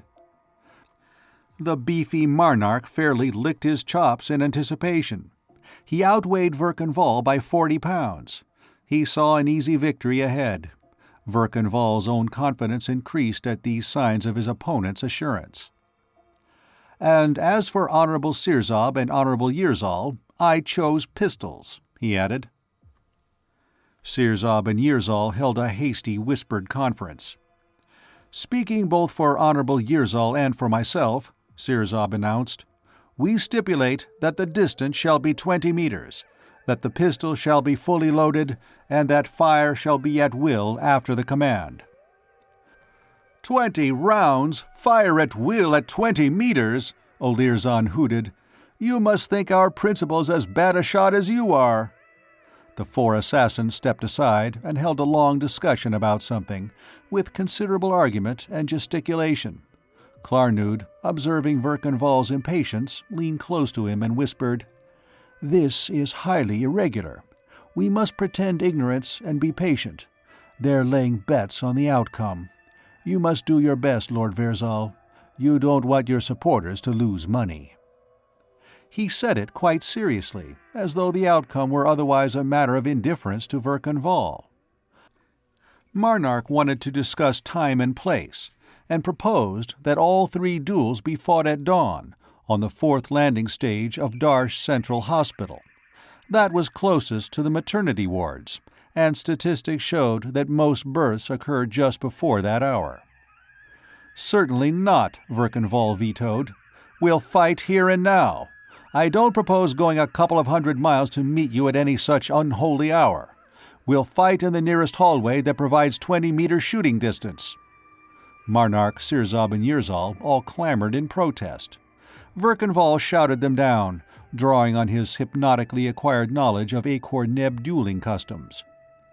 "The code explicitly states that satisfaction shall be rendered as promptly as possible, and I insist on a literal interpretation. I'm not going to inconvenience myself and Assassin President Klarnud and these 4 gentlemen assassins just to humor statisticalist superstitions." The manager of the hotel, drawn to the Martian room by the uproar, offered a hallway connecting the kitchens with the refrigerator rooms. It was 50 meters long by 5 in width, was well lighted and soundproof, and had a bay in which the seconds and others could stand during the firing. They repaired thither in a body, Klarnud gathering up several hotel servants on the way through the kitchen. Verkanval stripped to the waist, pulled off his ankle boots, and examined Olirzon's knife. Its tapering 8-inch blade was double-edged at the point, and its handle was covered with black velvet to afford a good grip, and wound with gold wire. He nodded approvingly, gripped it with his index finger crooked around the crossguard, and advanced to meet Marnak of Bashad. As he had expected, the burly politician was depending upon his greater brawn to overpower his antagonist. He advanced with a sidling, spread-legged gait, his knife hand against his right hip and his left hand extended in front. Verkanval nodded with pleased satisfaction. A wrist-grabber. Then he blinked. Why, the fellow was actually holding his knife reversed, his little finger to the guard and his thumb on the pommel. Verkanval went briskly to meet him, made a feint at his knife hand with his own left, and then sidestepped quickly to the right. As Marnark's left hand grabbed at his right wrist, his left hand brushed against it and closed into a fist, with Marnark's left thumb inside of it. He gave a quick downward twist with his wrist, pulling Marnark off balance. Caught by surprise, Marnark stumbled, his knife flailing wildly away from Verkanval. As he stumbled forward, Verkanval pivoted on his left heel and drove the point of his knife into the back of Marnark's neck, twisting it as he jerked it free. At the same time, he released Marnark's thumb. The politician continued his stumble and fell forward on his face, blood spurting from his neck. He gave a twitch or so and was still. Verkanval stooped and wiped the blood on the dead man's clothes, another Kanga pirate gesture, and then returned it to Olirzon. "Nice weapon, Olirzon," he said. "It fitted my hand as though I had been born holding it." "You used it as though you had, Lord Virzal," the assassin replied. "Only 8 seconds from the time you closed with him." The function of the hotel servants whom Klarnood had gathered up now became apparent. They advanced, took the body of Marnark by the heels, and dragged it out of the way. The others watched this removal with mixed emotions. The 2 remaining principals were impassive and frozen-faced. Their 2 assassins, who had probably bet heavily on Marnark, were chagrined. And Klarnood was looking at Verkanval with a considerable accretion of respect. Verkanval pulled on his boots and resumed his clothing. There followed some argument about the pistols. It was finally decided that each combatant should use his own shoulder-holster weapon. All 3 were nearly enough alike, small weapons, rather heavier than they looked, firing a tiny 10-grain bullet at 10,000 foot-seconds. On impact, such a bullet would almost disintegrate. A man hit anywhere in the body with one would be killed instantly, his nervous system paralyzed and his heart stopped by internal pressure. Each of the pistols carried 20 rounds in the magazine. Verkanval and Sirzab of Abo took their places, their pistols lowered at their sides, facing each other across a measured 20 meters. "Are you ready, gentlemen?" Klarnood asked. "You will not raise your pistols until the command to fire. You may fire at will after it. Ready? Fire!" Both pistols swung up to level. Verkanval found Sirzab's head in his sights and squeezed. The pistol kicked back in his hand, and he saw a lance of blue flame jump from the muzzle of Sirzab's. Both weapons barked together, and with the double report came the whip-cracking sound of Sirzab's bullet passing Verkanval's head. Then Sirzab's face altered its appearance unpleasantly, and he pitched forward. Verkanval thumbed on his safety and stood motionless, while the servants advanced, took Sirzab's body by the heels, and dragged it over beside Marnark's.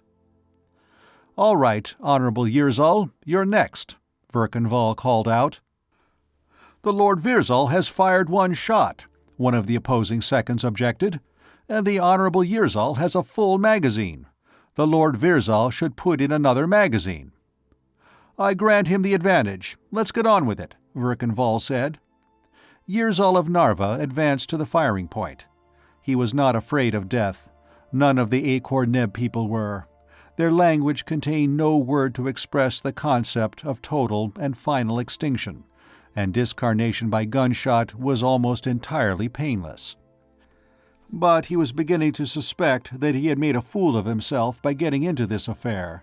He had work in his present reincarnation which he wanted to finish, and his political party would suffer loss, both of his services and of prestige. "Are you ready, gentlemen?" Klarnood intoned ritualistically. "You will not raise your pistols until the command to fire. You may fire at will after it. Ready? Fire!" Verkanval shot Yirzal of Narva through the head before the latter had his pistol half raised. Yirzal fell forward on the splash of blood Sirzab had made, and the servants came forward and dragged his body over with the others. It reminded Verkanval of some sort of industrial assembly line operation. He replaced the 2 expended rounds in his magazine with fresh ones and slid the pistol back into its holster. The 2 assassins whose principals had been so expeditiously massacred were beginning to count up their losses and pay off the winners. Klarnud, the President-General of the Society of Assassins, came over, hooking fingers and clapping shoulders with Verkan Vall. "Lord Virzal, I've seen quite a few duels, but nothing quite like that," he said. "You should have been an assassin." That was a considerable compliment. Verkan Vall thanked him modestly. "I'd like to talk to you privately," the assassin president continued. "I think it'll be worth your while if we have a few words together." Verkan Vall nodded. "My suite is on the 15th floor above. Will that be all right?" He waited until the losers had finished settling their bets, then motioned to his own pair of assassins. As they emerged into the Martian room again, the manager was waiting. He looked as though he were about to demand that Verkan Vall vacate his suite. However, when he saw the arm of the President-General of the Society of Assassins draped amicably over his guest's shoulder, he came forward, bowing and smiling. "Larnorm, I want you to put 5 of your best assassins to guarding the approaches to the Lord Virzal's suite," Klarnud told him. "I'll send 5 more from Assassin's Hall to replace them at their ordinary duties. And I'll hold you responsible with your carnate existence for the Lord Virzal's safety in this hotel. Understand?" "Oh, yes, Honorable Assassin President. You may trust me. The Lord Virzal will be perfectly safe." In Verkan Vall's suite above, Klarnud sat down and got out his pipe, filling it with tobacco lightly mixed with zerfa. To his surprise, he saw his host light a plain tobacco cigarette. "Don't you use zerfa?" he asked. "Very little," Verkan Vall replied. "I grow it. If you'd see the bums who hang around our drying sheds on Venus, cadging rejected leaves and smoking themselves into a stupor, you'd be frugal in using it too." Klarnud nodded. "You know, most men would want a pipe of 50% or a straight zerfa cigarette, after what you've been through," he said. "I'd need something like that to deaden my conscience, if I had one to deaden," Verkan Vall said. "As it is, I feel like a murderer of babes. That overgrown fool, Marnark, handled his knife like a cow butcher. The young fellow couldn't handle a pistol at all. I suppose the old fellow, Zirzab, was a fair shot, but dropping him wasn't any great feat of arms either." Klarnud looked at him curiously for a moment. "You know," he said at length, "I believe you actually mean that. Well, until he met you, Marnark of Bashad was rated as the best knife fighter in Darsh. Zirzab had 10 dueling victories to his credit, and young Girzal 4. He puffed slowly on his pipe. "I like you, Lord Virzal. A great assassin was lost when you decided to reincarnate as a Venusian landowner. I'd hate to see you discarnated without proper warning. I take it you're ignorant of the intricacies of Terran politics." "To a large extent, yes." "Well, do you know who those 3 men were?" When Verkan Vall shook his head, Klarnud continued. "Marnark was the son and right-hand associate of old Mirzark of Bashad, the statisticalist party leader. Zirzab of Abo was their propaganda director, and Yirzal of Narva was their leading socio-economic theorist and their candidate for executive chairman. In 6 minutes, and with 1 knife thrust and 2 shots, you did the statisticalist party an injury second only to that done them by the young lady in whose name you were fighting. In 2 weeks, there will be a planet-wide general election. As it stands, the statisticalists have a majority of the seats in Parliament and on the Executive Council. As a result of your work and the Lady Delona's, they'll lose that majority, and more, when the votes are tallied." "Is that another reason why you like me?" Verkan Vall asked. "Unofficially, yes. As President-General of the Society of Assassins, I must be non-political. The Society is rigidly so. If we let ourselves become involved, as an organization, in politics, we could control the system government inside of 5 years, and we'd be wiped out of existence in 50 years by the very forces we sought to control," Klarnud said. but personally, I would like to see the Statisticalist Party destroyed. If they succeed in their program of socialization, the society would be finished. A socialist state is, in its final development, an absolute total state. No total state can tolerate extra-legal and paragovernmental organizations. So, we have adopted the policy of giving a little inconspicuous aid, here and there, to people who are dangerous to the Statisticalists. The Lady Delona of Hadron and Dr. Hanash of Hosh are such persons. You appear to be another. That's why I ordered that fellow Lornorm to make sure you are safe in his hotel." "Where is the Lady Delona?" Verkenval asked. "From your use of the present tense, I assume you believe her to be still carnate." Klarnud looked at Verkenval keenly. "That's a pretty blunt question, Lord Virzal," he said.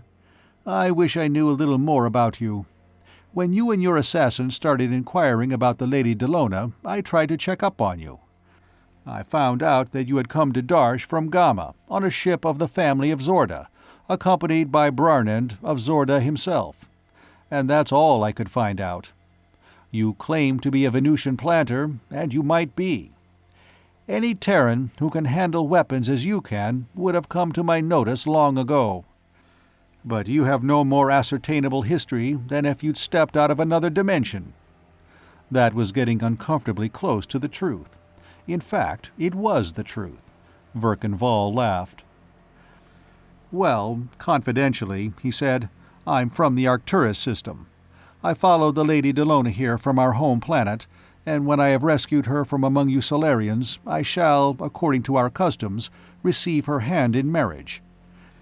As she is the daughter of the Emperor of Arcturus, that'll be quite a good thing for me." Klarnud chuckled. "You know, you'd only have to tell me that about 3 or 4 times, and I'd start believing it," he said. "And Dr. Harnash of Hosh would believe it the first time. He's been talking to himself ever since the Lady Delona started her experimental work here. Lord Virzal, I'm going to take a chance on you.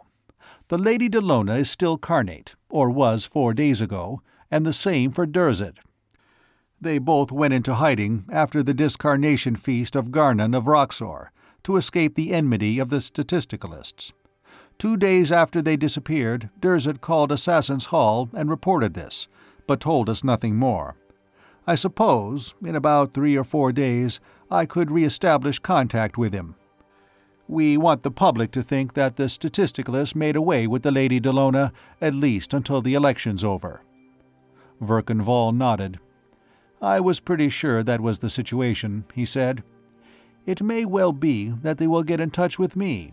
If they don't, I'll need your help in reaching them." "Why do you think the Lady Delona will try to reach you?" "She needs all the help she can get. She knows she can get plenty from me. Why do you think I interrupted my search for her and risked my carnate existence to fight those people over a matter of verbalisms and political propaganda?" Verkenval went to the newscast visiplate and snapped it on. "We'll see if I'm getting results yet." The plate lighted, and a handsome young man in a gold-laced green suit was speaking out of it. "Where he is heavily guarded by assassins. However, in an exclusive interview with representatives of this service, the assassin Hirzif, one of the 2 who seconded the men the Lord Virzal fought, said that in his opinion all of the 3 were so outclassed as to have had no chance whatever, and that he had already refused an offer of 10,000 system monetary units to discarnate the Lord Virzal for the Statisticalist Party. When I want to discarnate, Hirzif the assassin said, I'll invite in my friends and do it properly. Until I do, I wouldn't go up against the Lord Virzal of Verkan for 10 million SMU. Verkenval snapped off the visiplate. "See what I mean?" he asked. "I fought those politicians just for the advertising. If Delona and Durzid are anywhere near a visiplate, they'll know how to reach me." "Hirzif shouldn't have talked about refusing that retainer," Klarnud frowned. "That isn't good assassin ethics." "Why, yes, Lord Virzal, that was cleverly planned. It ought to get results. But I wish you'd get the Lady Delona out of Darsh, and preferably off Terra, as soon as you can. We've benefited by this so far, but I shouldn't like to see things go much further. A real civil war could develop out of this situation, and I don't want that. Call on me for help. I'll give you a code word to use at Assassin's Hall. Part 4 of Last Enemy. A real civil war was developing even as Clarnud spoke. By mid-morning of the next day, the fighting that had been partially suppressed by the constabulary had broken out anew. The assassins employed by the Solar Hotel, heavily reinforced during the night, had fought a pitched battle with statisticalist partisans on the landing stage above Verkenval's suite, and now several constabulary airboats were patrolling around the building.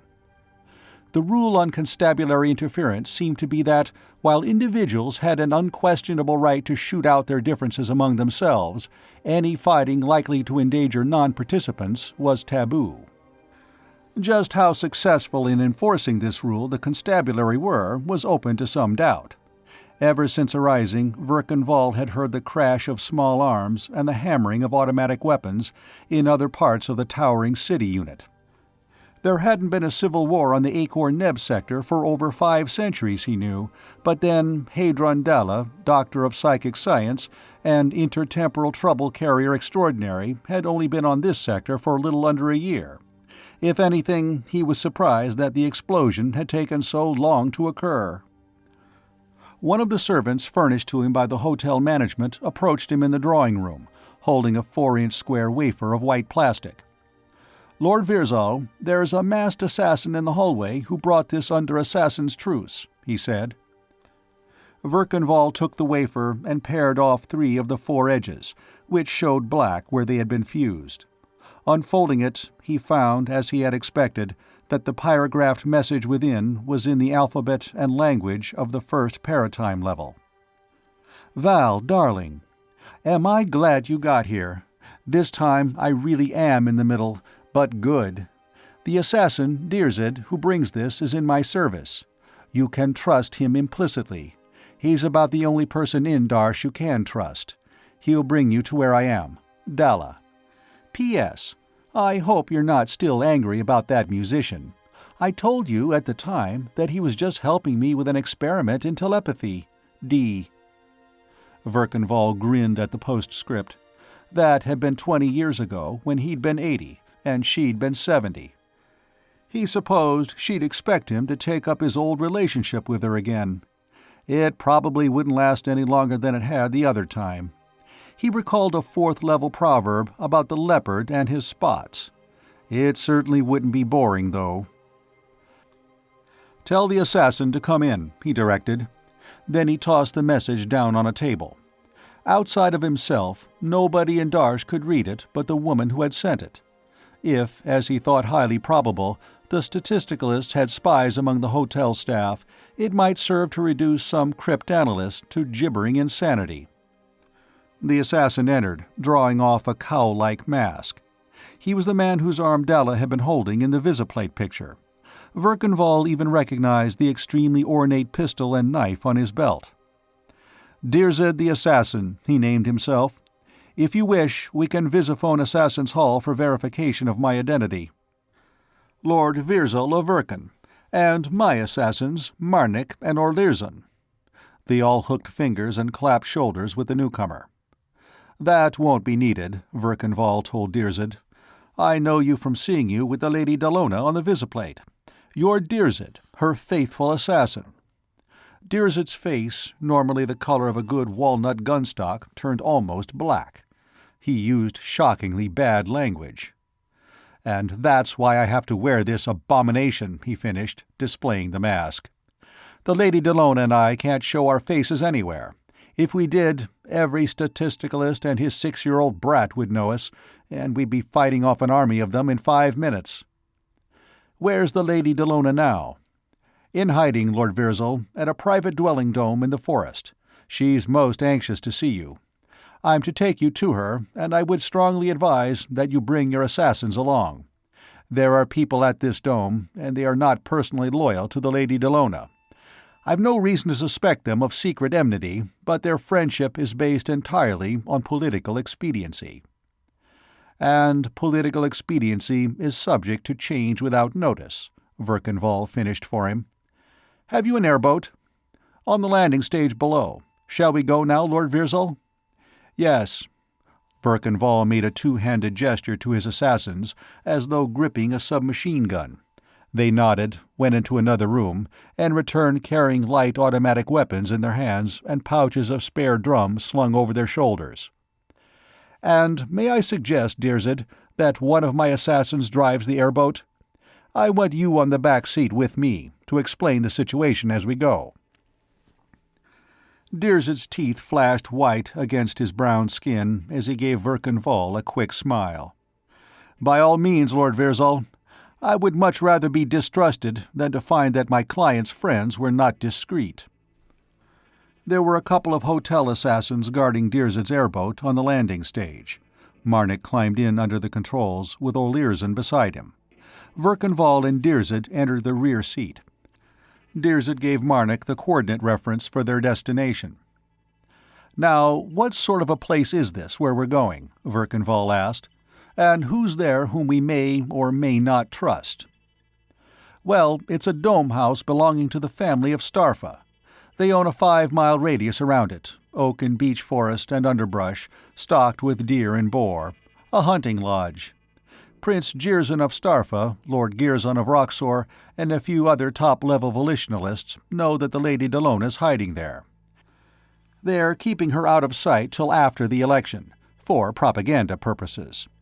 We've been hiding there since immediately after the discarnation feast of the Lord Garnan of Roxor." "What happened after the feast?" Verkenval wanted to know. "Well, you know how the Lady Delona and Dr. Harnash of Hosh had this telepathic sensitive there, in a trance and drugged with a Zerfa derivative alkaloid the Lady Delona had developed. I was Lord Garnon's assassin. I discarnated him myself. Why, I hadn't even put my pistol away before he was in control of this sensitive, in a room 5 stories above the banquet hall. He began communicating at once. We had visiplates to show us what was going on. Right away, Nirzov of Shona, one of the statisticalist leaders who was a personal friend of Lord Garnon's in spite of his politics, renounced statisticalism and went over to the volitionalists on the strength of this communication. Prince Girzon and Lord Girzon, the new family head of Roxor, decided that there would be trouble in the next few days, so they advised the Lady Delona to come to this hunting lodge for safety. She and I came there in her airboat, directly from the feast. A good thing we did, too. If we'd gone to her apartment, we'd have walked in before that lethal gas had time to clear. There are 4 assassins of the family of Starpha, and 6 menservants, and an upper servant named Tarnod, the gamekeeper. The Starpha assassins and I have been keeping the rest under observation. I left one of the Starpha assassins guarding the Lady Delona when I came for you, under brotherly oath to protect her in my name till I returned." The airboat was skimming rapidly above the treetops toward the northern part of the city. "What's known about that package bomb?" Verkenval asked. "Who sent it?" Dirzed shrugged. "The statisticalists, of course. The wrapper was stolen from the Reincarnation Research Institute, so was the case. The constabulary are working on it." Dirzed shrugged again. The dome, about 150 feet in width and some 50 in height, stood among the trees ahead. It was almost invisible from any distance. The concrete dome was of mottled green and gray concrete. Trees grew so close as to brush it with their branches, and the little pavilion on the flattened top was roofed with translucent green plastic. As the airboat came in, a couple of men in assassin's garb emerged from the pavilion to meet them. "Marnik, stay at the controls," Verkenval directed. "I'll send O'Learson up for you if I want you. If there's any trouble, take off for Assassin's Hall and give the code word. Then come back with twice as many men as you think you'll need." Dirzed raised his eyebrows over this. "I hadn't known the assassin president had given you a code word, Lord Virzal," he commented. "That doesn't happen very often." "The assassin president has honored me with his friendship," Verkenval replied noncommittally as he, Dirzed, and O'Learson climbed out of the airboat. Marnik was holding it an unobtrusive inch or so above the flat top of the dome, away from the edge of the pavilion roof. 2 assassins greeted him, and a man in upper servant's garb and wearing a hunting knife and a long hunting pistol approached. "Lord Virzal of Verkan, welcome to Starfa Dome. The Lady Delona awaits you below." Verkan had never been in an Acorn-Neb dwelling dome, but a description of such structures had been included in his hypno-mech indoctrination. Originally, they had been the standard structure for all purposes. About 2,000 elapsed years ago, when nationalism had still existed on the Acorn-Neb sector, the cities had been almost entirely underground, as protection from air attack. Even now, the design had been retained by those who wished to live apart from the towering city units to preserve the natural appearance of the landscape. The Starfa hunting lodge was typical of such domes. Under it was a circular well, 80 feet in depth and 50 in width, with a fountain and shallow circular pool at the bottom. The storerooms, kitchens, and servants' quarters were at the top, the living quarters at the bottom, in segments of a wide circle around the well, back of the balconies.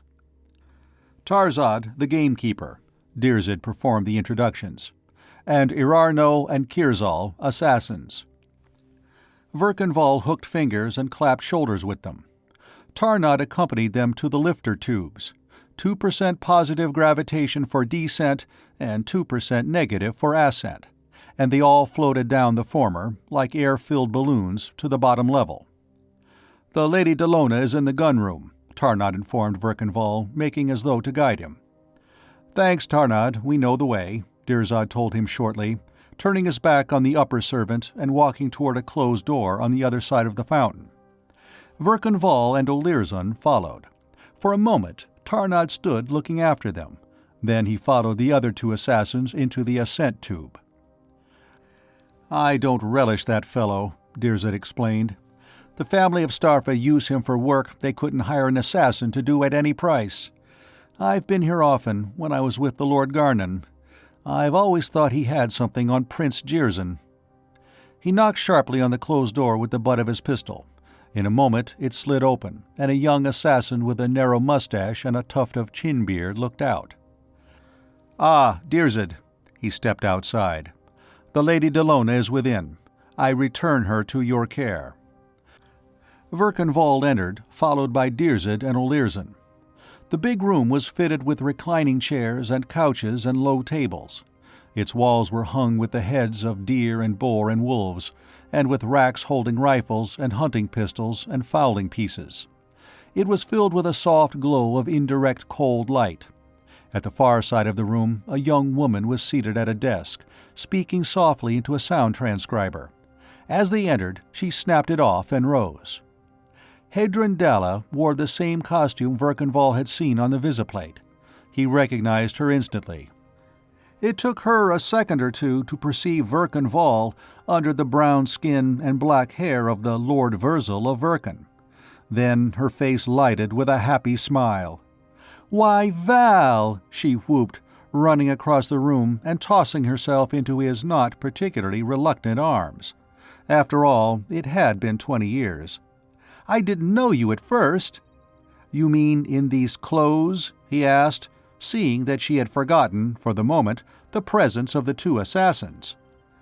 She had even called him by his first-level name, but that was unimportant.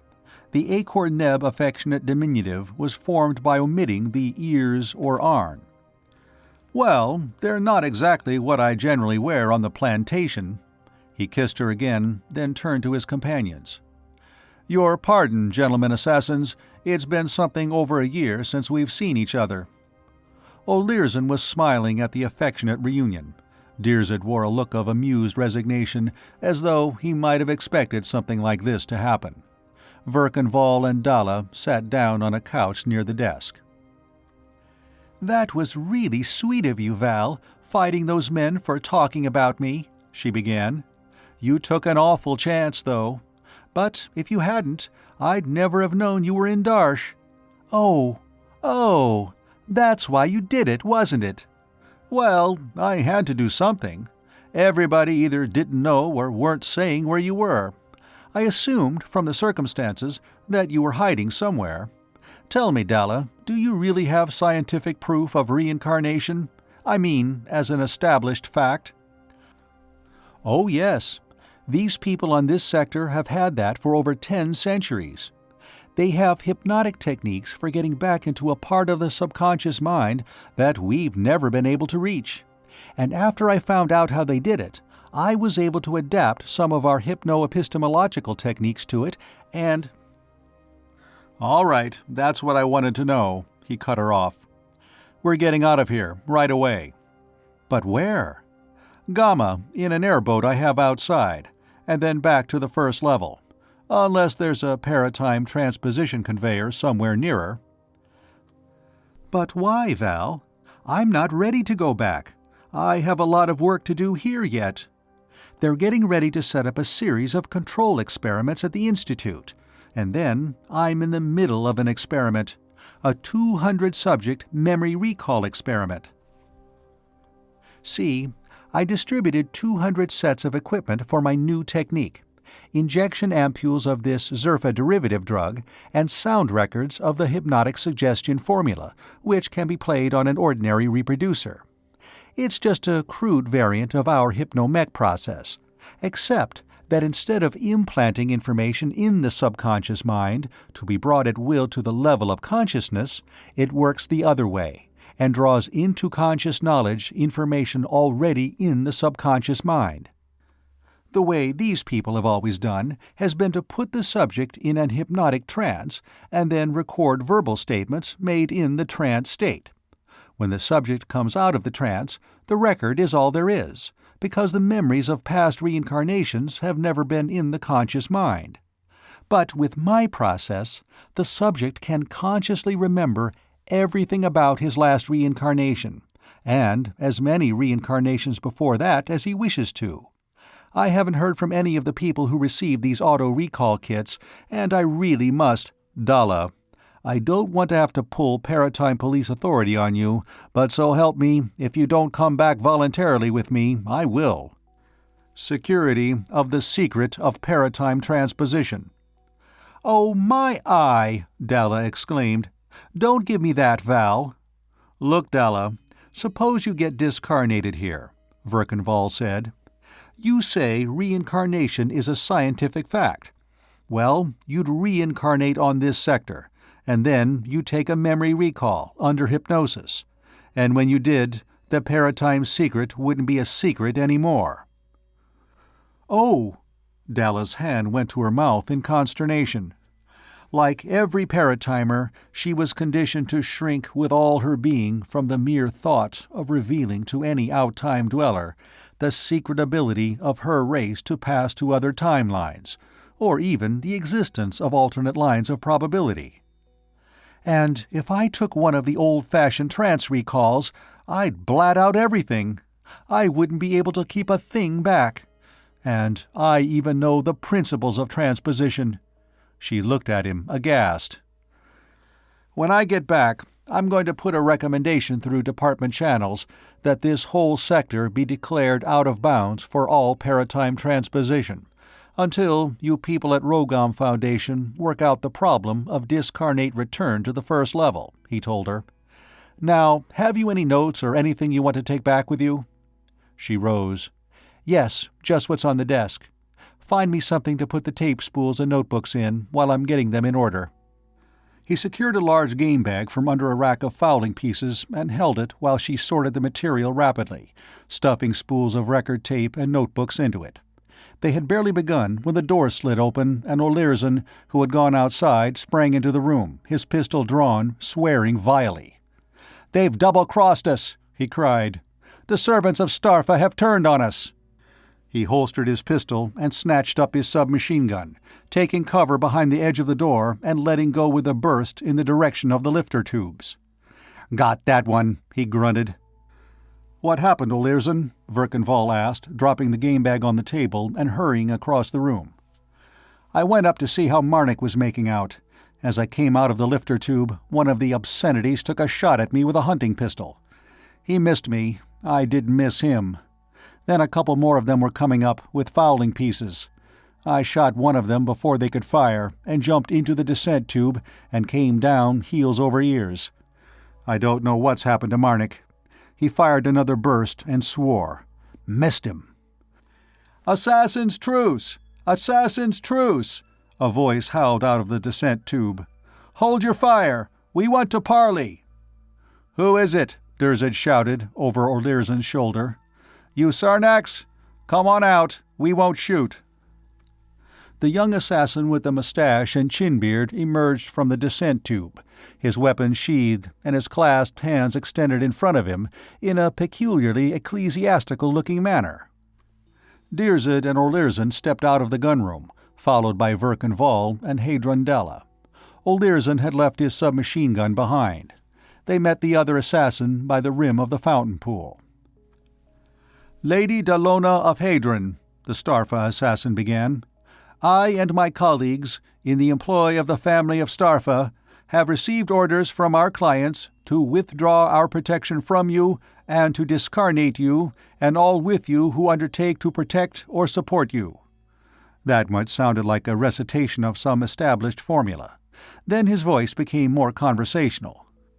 "I and my colleagues, Erarno and Kirzal and Harnif, offer our apologies for the barbarity of the servants of the family of Starpha in attacking without declaration of cessation of friendship. Was anybody hurt or discarnated?" "None of us," Olirzan said. "How about Marnik?" "He was warned before hostilities were begun against him," Sarnax replied. "We will allow 5 minutes until—" Olirzan, who had been looking up the well, suddenly sprang at Dalla, knocked her flat, and at the same time jerking out his pistol. Before he could raise it, a shot banged from above, and he fell on his face. Durzid, Verkan Vall, and Sarnax all drew their pistols, but whoever had fired the shot had vanished. There was an outburst of shouting above. "Get to cover," Sarnax told the others. "We'll let you know when we're ready to attack. We'll have to deal with whoever fired that shot first." He looked at the dead body on the floor, exclaimed angrily, and hurried to the ascent tube, springing upward. Verkan Vall replaced the small pistol in his shoulder holster and took Olirzan's belt, with his knife and heavier pistol. "Well, there you see," Durzid said, as they went back to the gunroom. "So much for political expediency." "I think I understand why your picture and the Lady Delona's were exhibited so widely," Verkan Vall said. "Now anybody would recognize your bodies and blame the statisticalists for discarnating you." "That thought had occurred to me, Lord Virzal," Durzid said. "I suppose our bodies will be atrociously, but not unidentifiably mutilated to further enrage the public," he added placidly. "If I get out of this carnate, I'm going to pay somebody off for it." After a few minutes, there was more shouting of "Assassin's truce" from the descent tube. The two assassins, Erarno and Kirzal, emerged, dragging the gamekeeper, Tarnod, between them. The upper servant's face was bloody, and his jaw seemed to be broken. Sarnax followed, carrying a long hunting pistol in his hand. "Here he is," he announced. "He fired during Assassin's truce. He's subject to Assassin's justice." He nodded to the others. They threw the gamekeeper forward on the floor, and Sarnax shot him through the head, then tossed the pistol down beside him. "Any more of these people who violate the decencies will be treated similarly," he promised. "Thank you, Sarnax," Durzid spoke up. "But we lost an assassin. Discarnating this lackey won't equalize that. We think you should retire one of your number." "That, at least, Durzid. Wait a moment." The three assassins conferred at some length. Then Sarnax hooked fingers and clapped shoulders with his companions. "See you in the next reincarnation, brothers," he told them, walking toward the gunroom door, where Verkan Vall, Dalla, and Durzid stood. "I'm joining you people. You had 2 assassins when the parley began, you'll have 2 when the shooting starts." Verkan Vall looked at Durzid in some surprise. Hadron Dalla's assassin nodded. "He's entitled to do that, Lord Virzal. The Assassin's Code provides for such changes of allegiance." "Welcome, Sarnax," Verkan Vall said, hooking fingers with him. "I hope we'll all be together when this is over." "We will be," Sarnax assured him cheerfully. "Discarnate. We won't get out of this in the body, Lord Virzel." A submachine gun hammered from above, the bullets lashing the fountain pool. The water actually steamed, so great was their velocity. "All right," a voice called down. "Assassin's truce is over." Another burst of automatic fire smashed out the lights at the bottom of the ascent tube. Dirzed and Dalla struggled across the room, pushing a heavy steel cabinet between them. Verkenval, who was holding Olirzon's submachine gun, moved aside to allow them to drop it on edge in the open doorway, then wedged the door half shut against it. Sarnax came over, bringing rifles, hunting pistols, and ammunition. "What's the situation up there?" Verkenval asked him. "What force have they, and why did they turn against us?" "Lord Virzel," Dirzed objected, scandalized. "You have no right to ask Sarnax to betray confidences." Sarnax spat against the door. "In the face of Jerzan of Starpha," he said, "and in the face of his Zortan mother, and of his father, whoever he was. Dirzed, do not talk foolishly. One does not speak of betraying betrayers." He turned to Verkenval. "They have 3 men-servants of the family of Starpha. Your assassin, Olirzon, discarnated the other 3.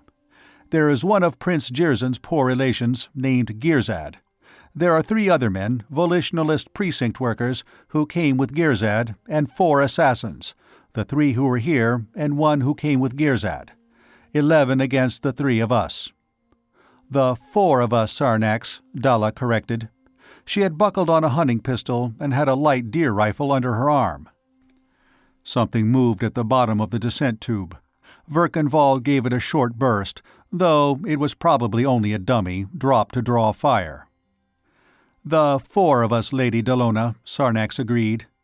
"As to your other assassin, the one who stayed in the airboat, I don't know how he fared.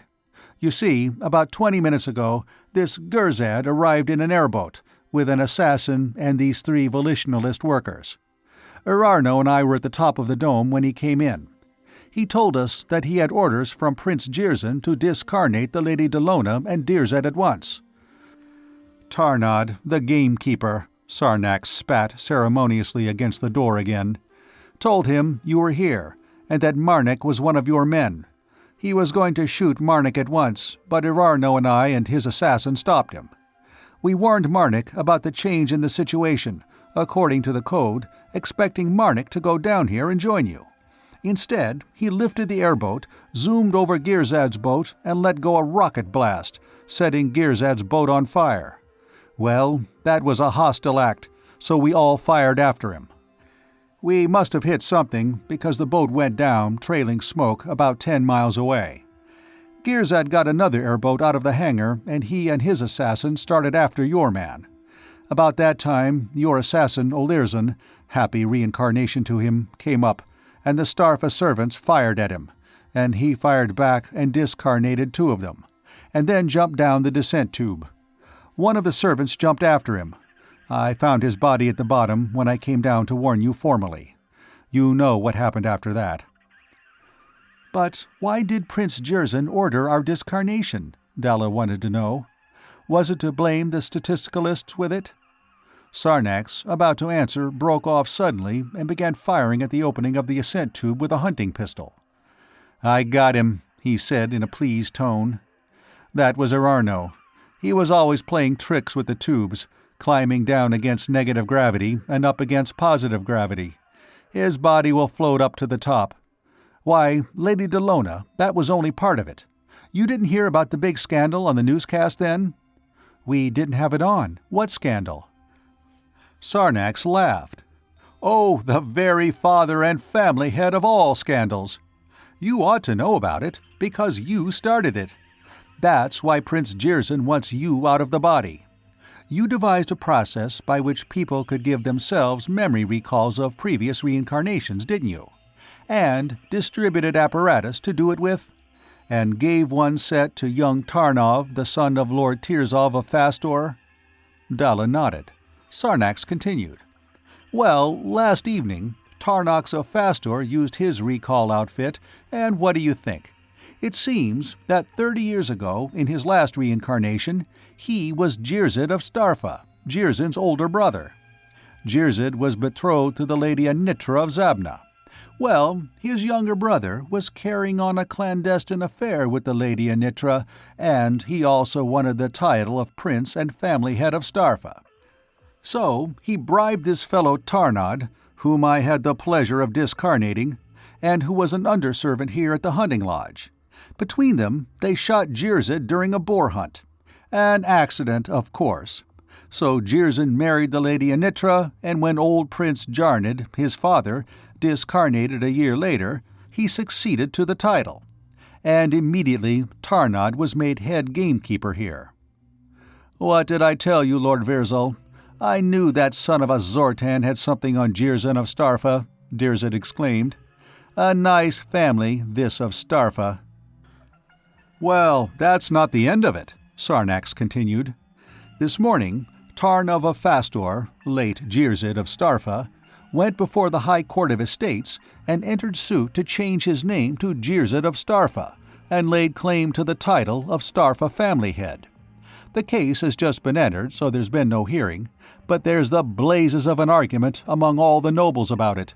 Some are claiming that the individuality doesn't change from one reincarnation to the next, and others claiming that property and titles should pass along the line of physical descent, no matter what individuality has reincarnated into what body. They're the ones who want the Lady Delona discarnated and her discovery suppressed. And there's talk about revising the entire system of estate ownership and estate inheritance. Oh, it's an utter obscenity of a business. This, Verkenval told Dalla, is something we will not emphasize when we get home. That was as close as he dared come to it, but she caught his meaning. The working of major changes in out-time social structures was not viewed with approval by the Paratime Commission on the first level. If we get home, he added. Then an idea occurred to him.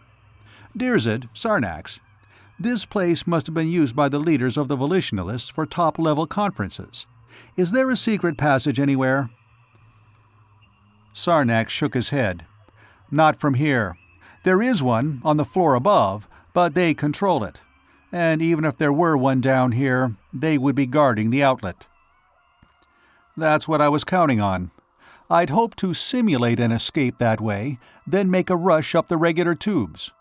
Verkenval shrugged. I suppose Manrik's our only chance. I hope he got away safely. He was going for help? I was surprised that an assassin would desert his client. I should have thought of that, Sarnax said. Well, even if he got down Carnate, and if Girzad didn't catch him, he'd still be afoot 10 miles from the nearest city unit. That gives us a little chance, about 1 in 1,000. Is there any way they can get at us except by those tubes? Dalla asked. They could cut a hole in the floor, or burn one through, Sarnax replied. They have plenty of thermite.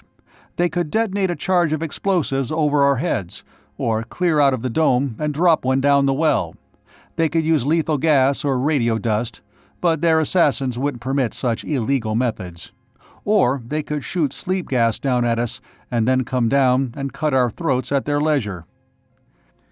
We'll have to get out of this room then, Verkenval decided. They know we've barricaded ourselves in here. This is where they'll attack. So we'll patrol the perimeter of the well. We'll be out of danger from above if we keep close to the wall. And we'll inspect all the rooms on this floor for evidence of cutting through from above. Sarnax nodded. That's sense, Lord Virzal. How about the lifter tubes? We'll have to barricade them. Sarnax, you and Dirzid know the layout of this place better than the Lady Delona or I. Suppose you two check the rooms, while we cover the tubes and the well, Verkenval directed.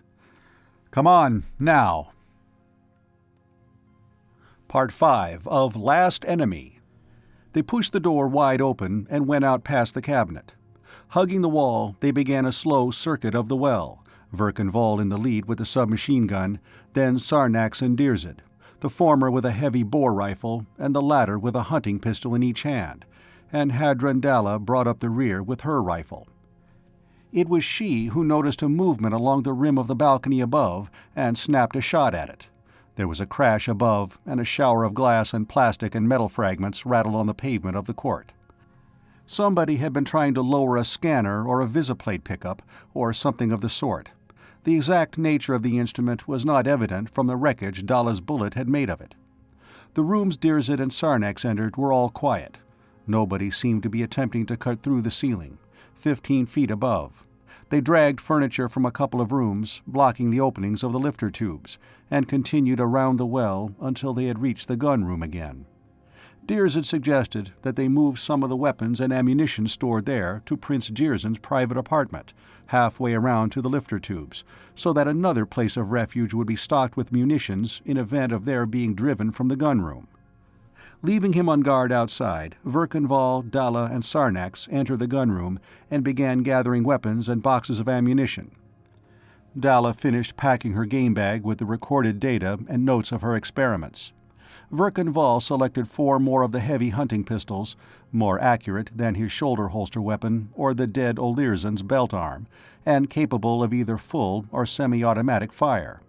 Sarnax chose a couple more bore rifles. Dalla slung her bag of recorded notes and another bag of ammunition and secured another deer rifle. They carried this accumulation of munitions to the private apartments of Prince Jirzyn, dumping everything in the middle of the drawing room except the bag of notes, from which Dalla refused to separate herself.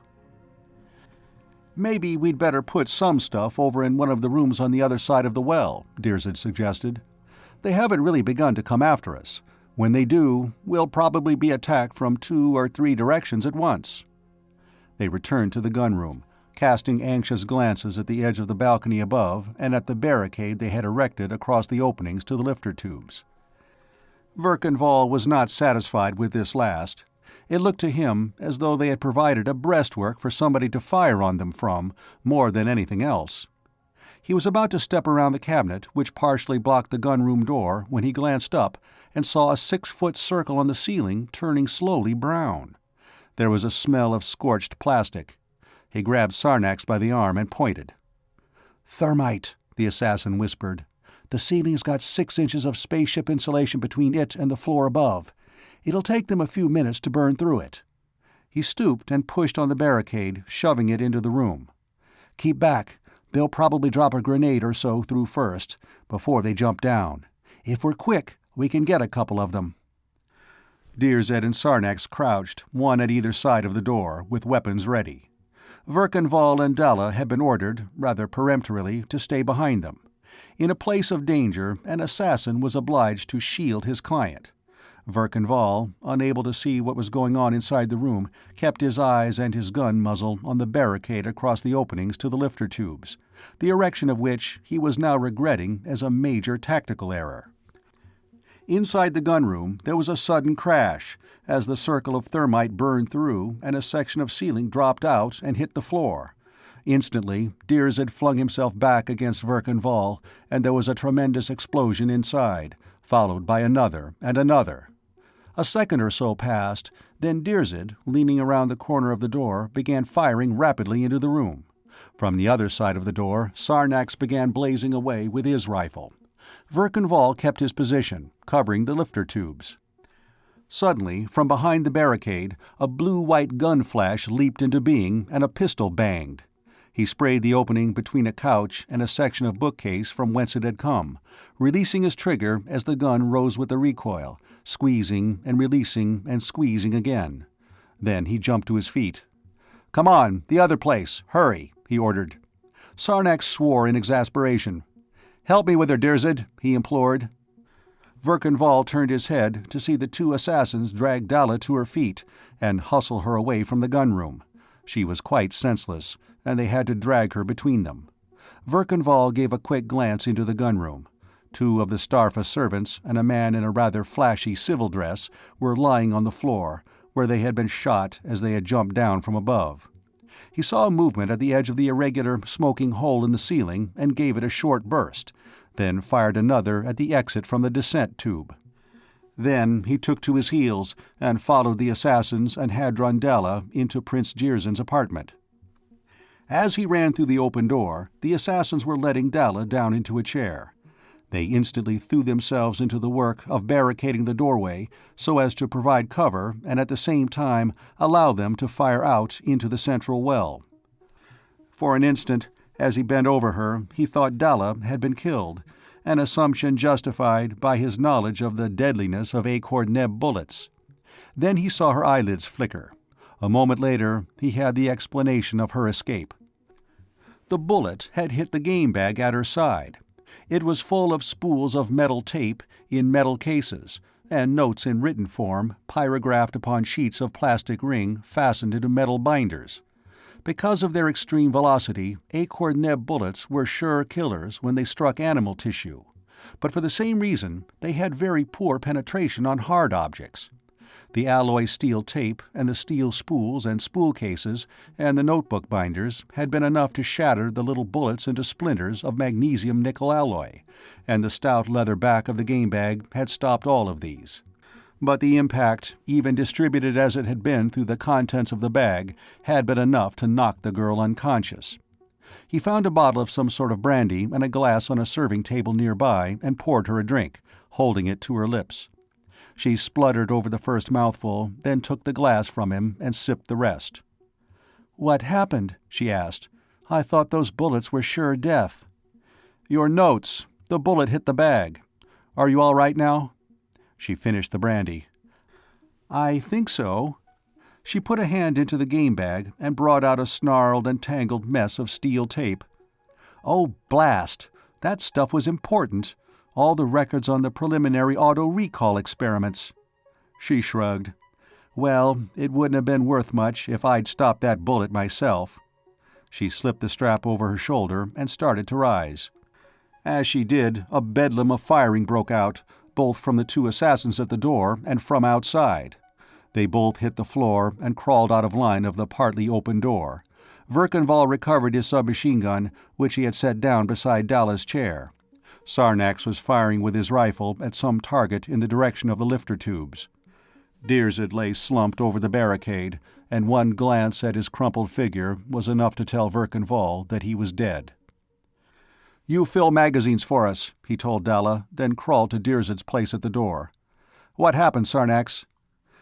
"They shoved over the barricade at the lifter tubes and came out into the well.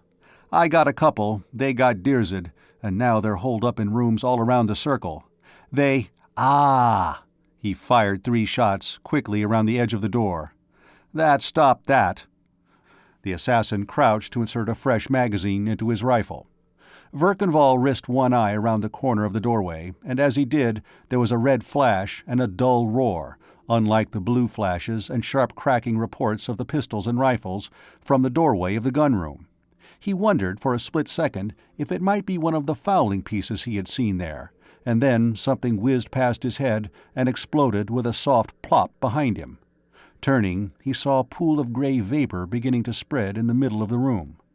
Dalla must have got a breath of it, for she was slumped over the chair from which she had just risen. Dropping the submachine gun and gulping a lungful of fresh air from outside, Verkanvall rushed to her, caught her by the heels, and dragged her into Prince Jirzyn's bedroom beyond.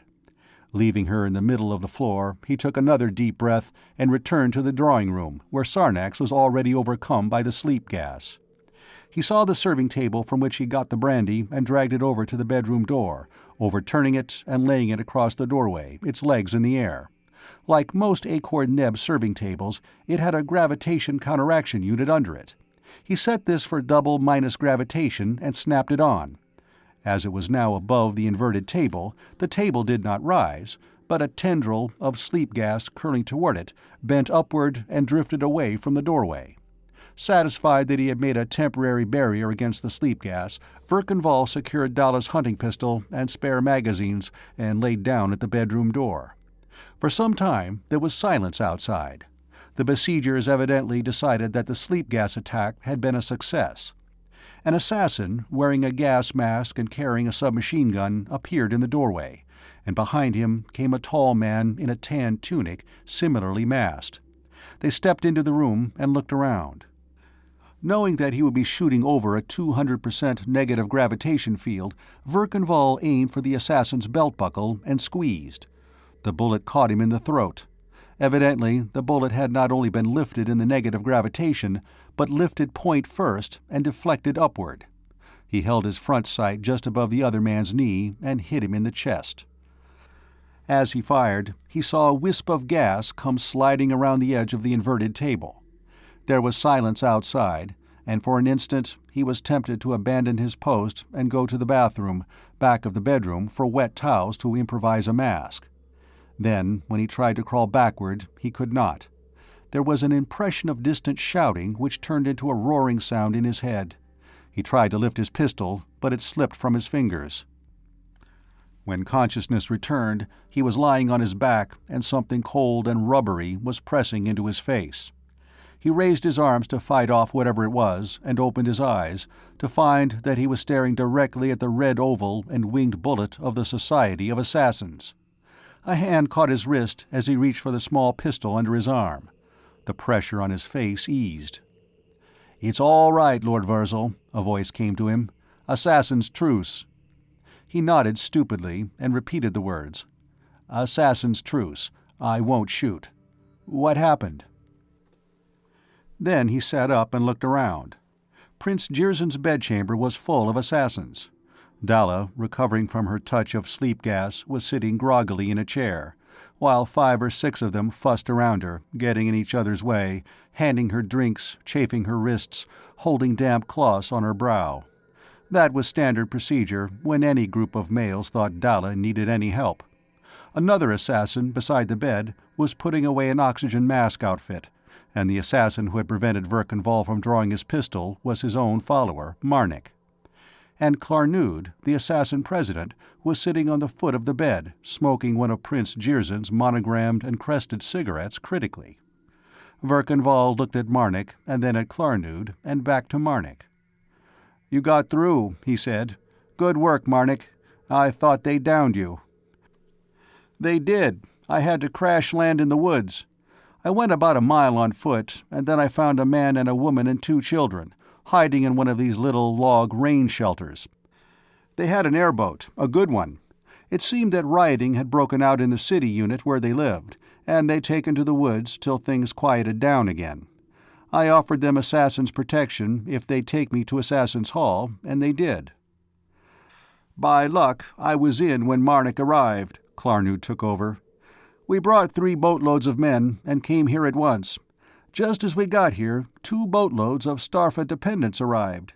They tried to give us an argument, and we discarnated the lot of them. Then we came down here, crying Assassin's Truce. One of the Starpha assassins, Kirzal, was still carnate. He told us what had been going on." The President-General's face became grim. "You know, I take a rather poor view of Prince Jirzyn's procedure in this matter, not to mention that of his underlings. I'll have to speak to him about this. Now, how about you and the Lady Delona? What do you intend doing?" "We're getting out of here," Verkanvall said. "I'd like air transport and protection as far as Gamma, to the establishment of the family of Zorda. Brarnend of Zorda has a private space yacht. He'll get us to Venus." Klarnood gave a sigh of obvious relief. "I'll have you and the Lady Delona airborne and off for Gamma as soon as you wish," he promised. "I will, frankly, be delighted to see the last of both of you. The Lady Delona has started a fire here at Darsh that won't burn out in a half-century, and who knows what it may consume." He was interrupted by a heaving shock that made the underground dome dwelling shake like a light airboat in turbulence. Even 80 feet under the ground, they could hear a continued crashing roar. It was an appreciable interval before the sound and the shock ceased. For an instant there was silence, and then an excited bedlam of shouting broke from the assassins in the room. Klarnood's face was frozen in horror. "That was a fission bomb!" he exclaimed. "The first one that has been exploded on this planet in hostility in 1,000 years." He turned to Verkanvall. "If you feel well enough to walk, Lord Virzal, come with us. I must see what's happened." They hurried from the room and went streaming up the ascent tube to the top of the dome. About 40 miles away, to the south, Verkanvall saw the sinister thing that he had seen on so many other timelines and in so many other paratime sectors, a great pillar of vari-colored fire-shot smoke, rising to a mushroom head 50,000 feet above. "Well, that's it," Klarnood said sadly. "That is civil war." "May I make a suggestion, Assassin President?" Verkanvall asked. "I understand that Assassin's Truce is binding even upon non-assassins. Is that correct?" "Well, not exactly. It's generally kept by such non-assassins as want to remain in their present reincarnations, though." "That's what I meant. Well, suppose you declare a general, planet-wide Assassin's Truce in this political war, and make the leaders of both parties responsible for keeping it. Publish lists of the top 2,000 or 3,000 statisticalists and volitionalists, starting with Mirzak of Bashad and Prince Jirzin of Starfa, and inform them that they will be assassinated in order if the fighting doesn't cease." "Well," a smile grew on Klarnood's face. "Lord Virzal, my thanks. A good suggestion. I'll try it. And furthermore, I'll withdraw all assassin protection permanently from anybody involved in political activity, and forbid any assassin to accept any retainer connected with political factionalism. It's about time our members stopped discarnating each other in these political squabbles." He pointed to the 3 airboats drawn up on the top of the dome, speedy black craft bearing the red oval and winged bullet. "Take your choice, Lord Virzal. I'll lend you a couple of my men, and you'll be in Gamma in 3 hours." He hooked fingers and clapped shoulders with Verkanvall, bent over Dalla's hand. "I still like you, Lord Virzal, and I have seldom met a more charming lady than you, Lady Delona. But I sincerely hope I never see either of you again." The ship for Jurgabar was driving north and west. At 70,000 feet, it was still daylight, but the world below was wrapping itself in darkness.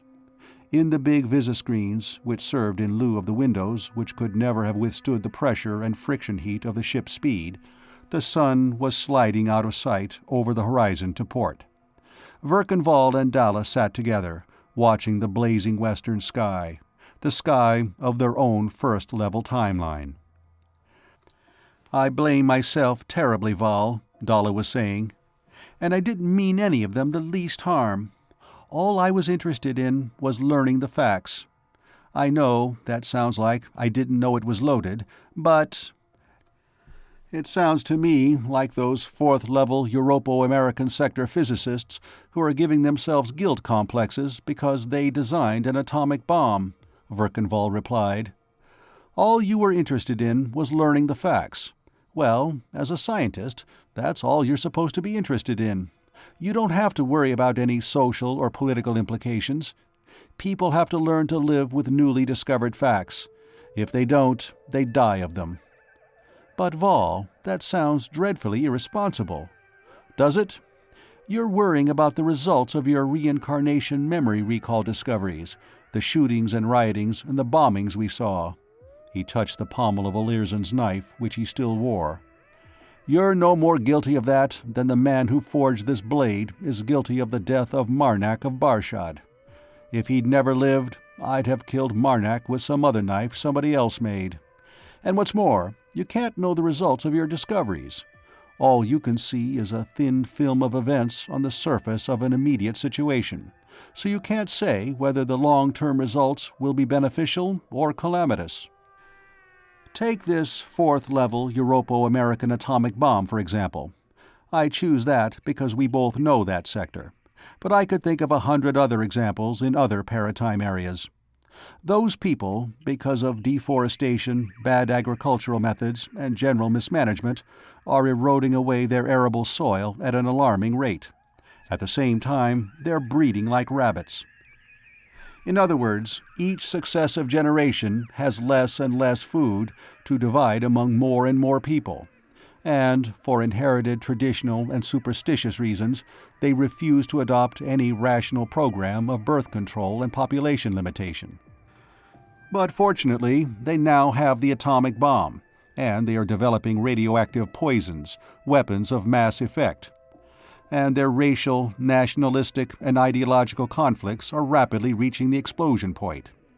A series of all-out atomic wars is just what that sector needs to bring their population down to their world's carrying capacity.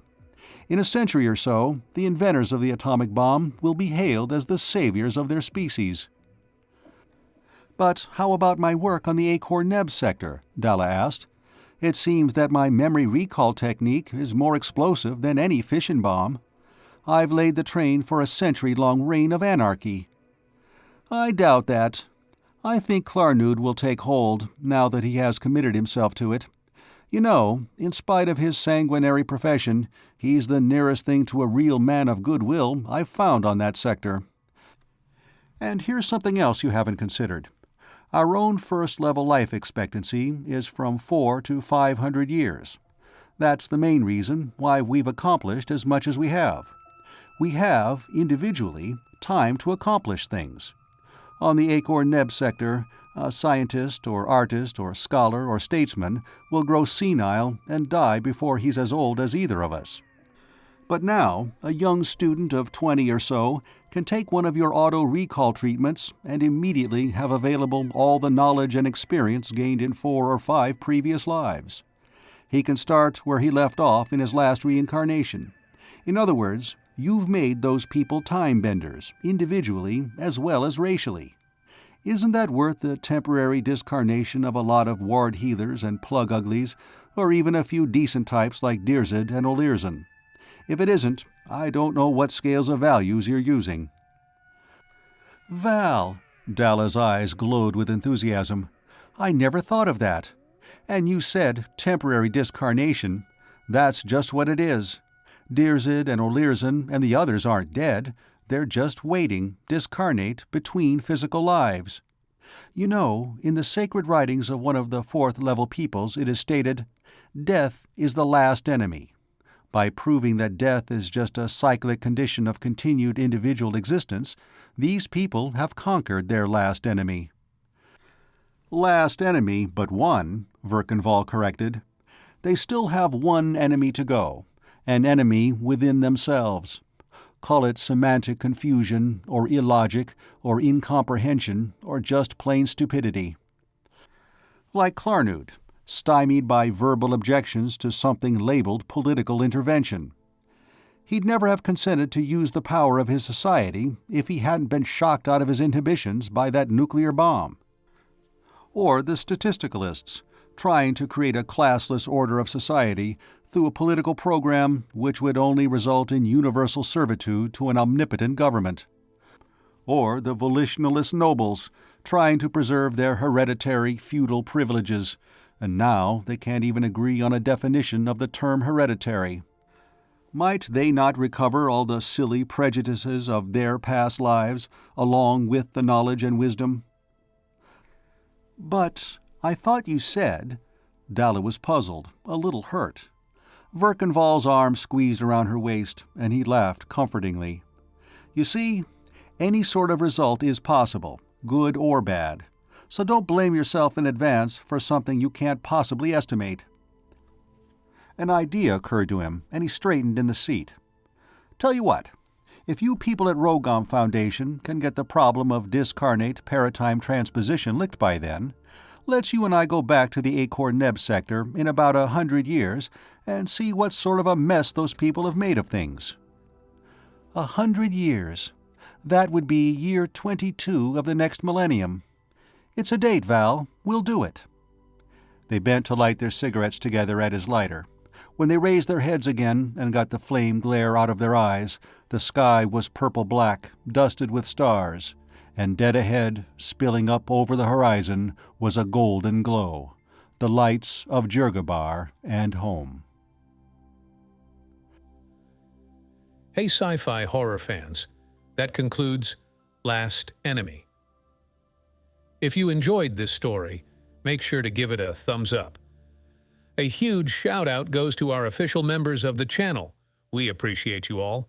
Craving for another classic sci-fi tale? Click that video on your screen.